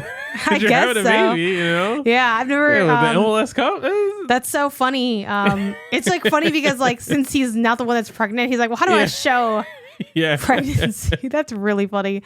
So yeah, we were there. We had shout out to the old guy that sat next to us for a while. I loved him. I tried to get his name, but I couldn't hear what he said. I just said, I was like, hi, like, we'll see him next year. It was great seeing it. No, we won't because we'll sit somewhere slightly further. We'll walk over. He's like the same section. He don't want to. Yeah, he doesn't want to be with us. But no, he was dope because we would. No, we gotta make friends because we need to be able to buy extra tickets sometimes from people. Who, dude, that I would have been sign me up because I loved that man. Like he was in my head. He was my best friend. Like I loved him. Because he like would commentate on the game and he was so smart. He must have been watching for like a million years. Not just because he's old, but because he like knows it. And he would just like have these like really fun facts. He's like, last time this, because he like watched, I don't know if he watched it recently or just remembered it, but their last time in the MLS Cup when they won, he was like, this was around the time New England scored. So, you know, like he just have all these little like anecdotes and he'd be like, oh no, like, see, they actually, you do want to slow down because if they have the ball, you know, like just little stuff. Like he'd have these little comments on the game and like it was fun. It was like having in like game commentary, but like while in the stadium, like it was a good time. So like shout to unnamed older man number 1 because I tried to get his name, plenty there, so yeah, I couldn't hear it. So thank you for sitting with us. It was fun. And then we finished. We walked out. We spun around. Everyone cheered. It was they played Not Like Us crazy. And TV off and mustard and all that. It was and great. And again, shout out to Red Bull fans showing out for their team. They got pretty loud at times. We really as a fan base had to fight them vocally at times because they would get into the like let's go Red Bulls and we're like whoa hold on, we're all here. Let's get these cheers together. I also felt like it was because it was such an intense game too. You had fun stuff like there was a guy. I don't know if he was like the same. I don't think he was the same guy who was like last game. He was like cheering, I'll buy you a beer. I think it was a different guy, but he had the same character archetype of like, let me rile up the crowd. Yeah. He was like less of a boozy vibe, but he was like, he'd turn around and be like, he's like, when I say LA, you say Galaxy. And like, there's no supporter section proper for the LA Galaxy behind the net. But like, he was like in our section just being like, let me like rally up people. Yeah. And there was like one other person that was kind of in like that in our area that was in that rally, rah-rah vibe. But yeah, like, so there was all of that. But of course, we won. And I hear the music and I look over, Red Bull fans sitting. New York fans silent. Quiet. Silent. And I was like, I was like, mustard. I was going nuts in there. I was like, we spent a lot of money to experience this fandom. The shirt I'm wearing cost $60 fucking dollars. Yeah. I am going, no, I will not calm down. Yeah. Like, I was just like, hell yeah. So shout to that. I'm honestly shocked they even stayed for the cup, because I wouldn't, unless you wanted to. Like, if it was reverse, sure. if we went to New York and watched the Galaxy play and they lost, I feel like I wouldn't start crying and kicking and screaming. When the players left is when I would have left. I gotta respect that. I don't know if there was like something else going on. You never know what's going on. But there's no Galaxy players on the field left. All right, then it's time for me to get out too. Yeah. I would not want to watch that, but I don't know. It couldn't be me. Like, I'm like, I don't know. I'm like, I don't know why you guys are still here. Now they did leave like more. Once a while had passed, then a lot of them had left. Like they definitely had left before Galaxy fans, which also maybe was like, I don't think mandated, but also sometimes they also have you like leave. Like, let's leave through this way, because like you don't want to. After the game, people drinking, again, safety, everyone's safety, yeah, but yeah, I'm like, I'm surprised everyone's still here. And it was funny because at the very end, there were like 2 Red Bull fans like on the opposite side of the stadium, just sitting there, and I'm like, we pay for these tickets. And I'm like, why are they? I'm like, Isaiah, there's just 2 of them. Like everyone around them had left.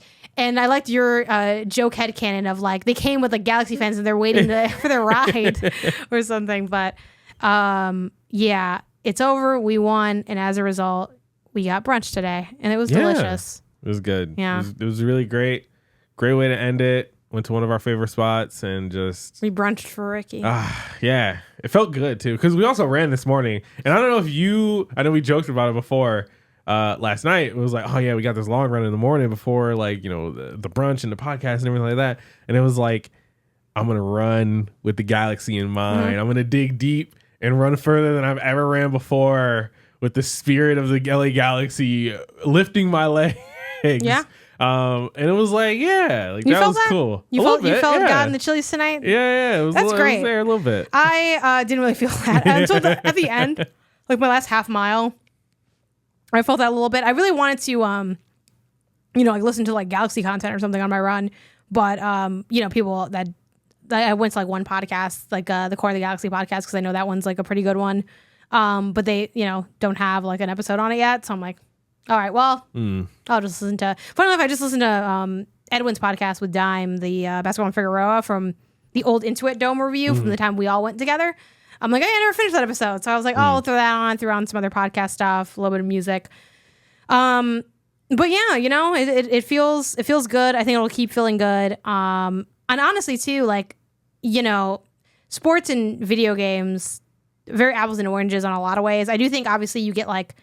Both of them have toxic fandoms sometimes. Like, you get that, which I always thought was dumb because at least in sports, like, we're literally playing against each other and we want to, like, beat the other people and we can beat them. Yeah. Like, in games, like, I mean, I guess PlayStation can sell more consoles than Xbox, but, like, who cares? You know what I mean? Like, there's no pageantry around that. So I never understood the desire to, like, care about that. Like, obviously I want the game companies that I like that make games to like do well so they can keep making their games, but like that's not really gonna it just doesn't translate. So obviously it never translated, but I will say after this I'm like, game of the year, who fucking cares? Like, who fuck, like, and not just like for the Keeleys, but for like everything. I'm like, the 210s, I'm like, you want to put your game on the list? Go ahead. So don't take my game. I have everything I need right here. Like I don't really need anything anymore. I have what I need. It was a good time. I'm finally satisfied. This must be how Thanos felt when he just sat down. Yeah. Yeah. It's like, this is great. This is so great. We get our extra star. I still miss Ricky, but Ricky's. I'm sure he'll be back. Ricky's there and well enough into the season that it's like, okay, we still get a season with Ricky for sure. I think we get like half a season with Ricky. I mean, he's been walking around and stuff. Yeah, like he held up that trophy that's heavy and with a baby in it. Like he's lifting and doing and moving and grooving. I think when it comes to this, I'd rather seeing him later to me is almost better news because I don't want him rushed back at all. You know what I mean? Sure. Especially after like he having played on it for a while too. Like we can all say like, wow, he like loves the game. He's so tough. And yes, but at the same time, ooh, that's really bad for your injury. So I'm good with him. I'm okay waiting for Ricky to be back. I'm sure he'll be back sometime next season, and we still have him for I think at least another year after that, maybe 2. I forgot how long the contract. Another year at least. The contract was for. But yeah, I feel like I have everything I need. I was like, it's funny because a lot of people that I know, like my friends and stuff, like I have almost no friends that like soccer. Like obviously I have you guys like within my family, but I got like one friend, like Nikki likes soccer, and Nikki's like, whoa, you go to the MLS Cup. And I'm like, finally, a cultured person who understands, you know? So it's funny. I feel like that like party meme, I'm like, they don't know we won the MLS Cup. But yeah, it's good times.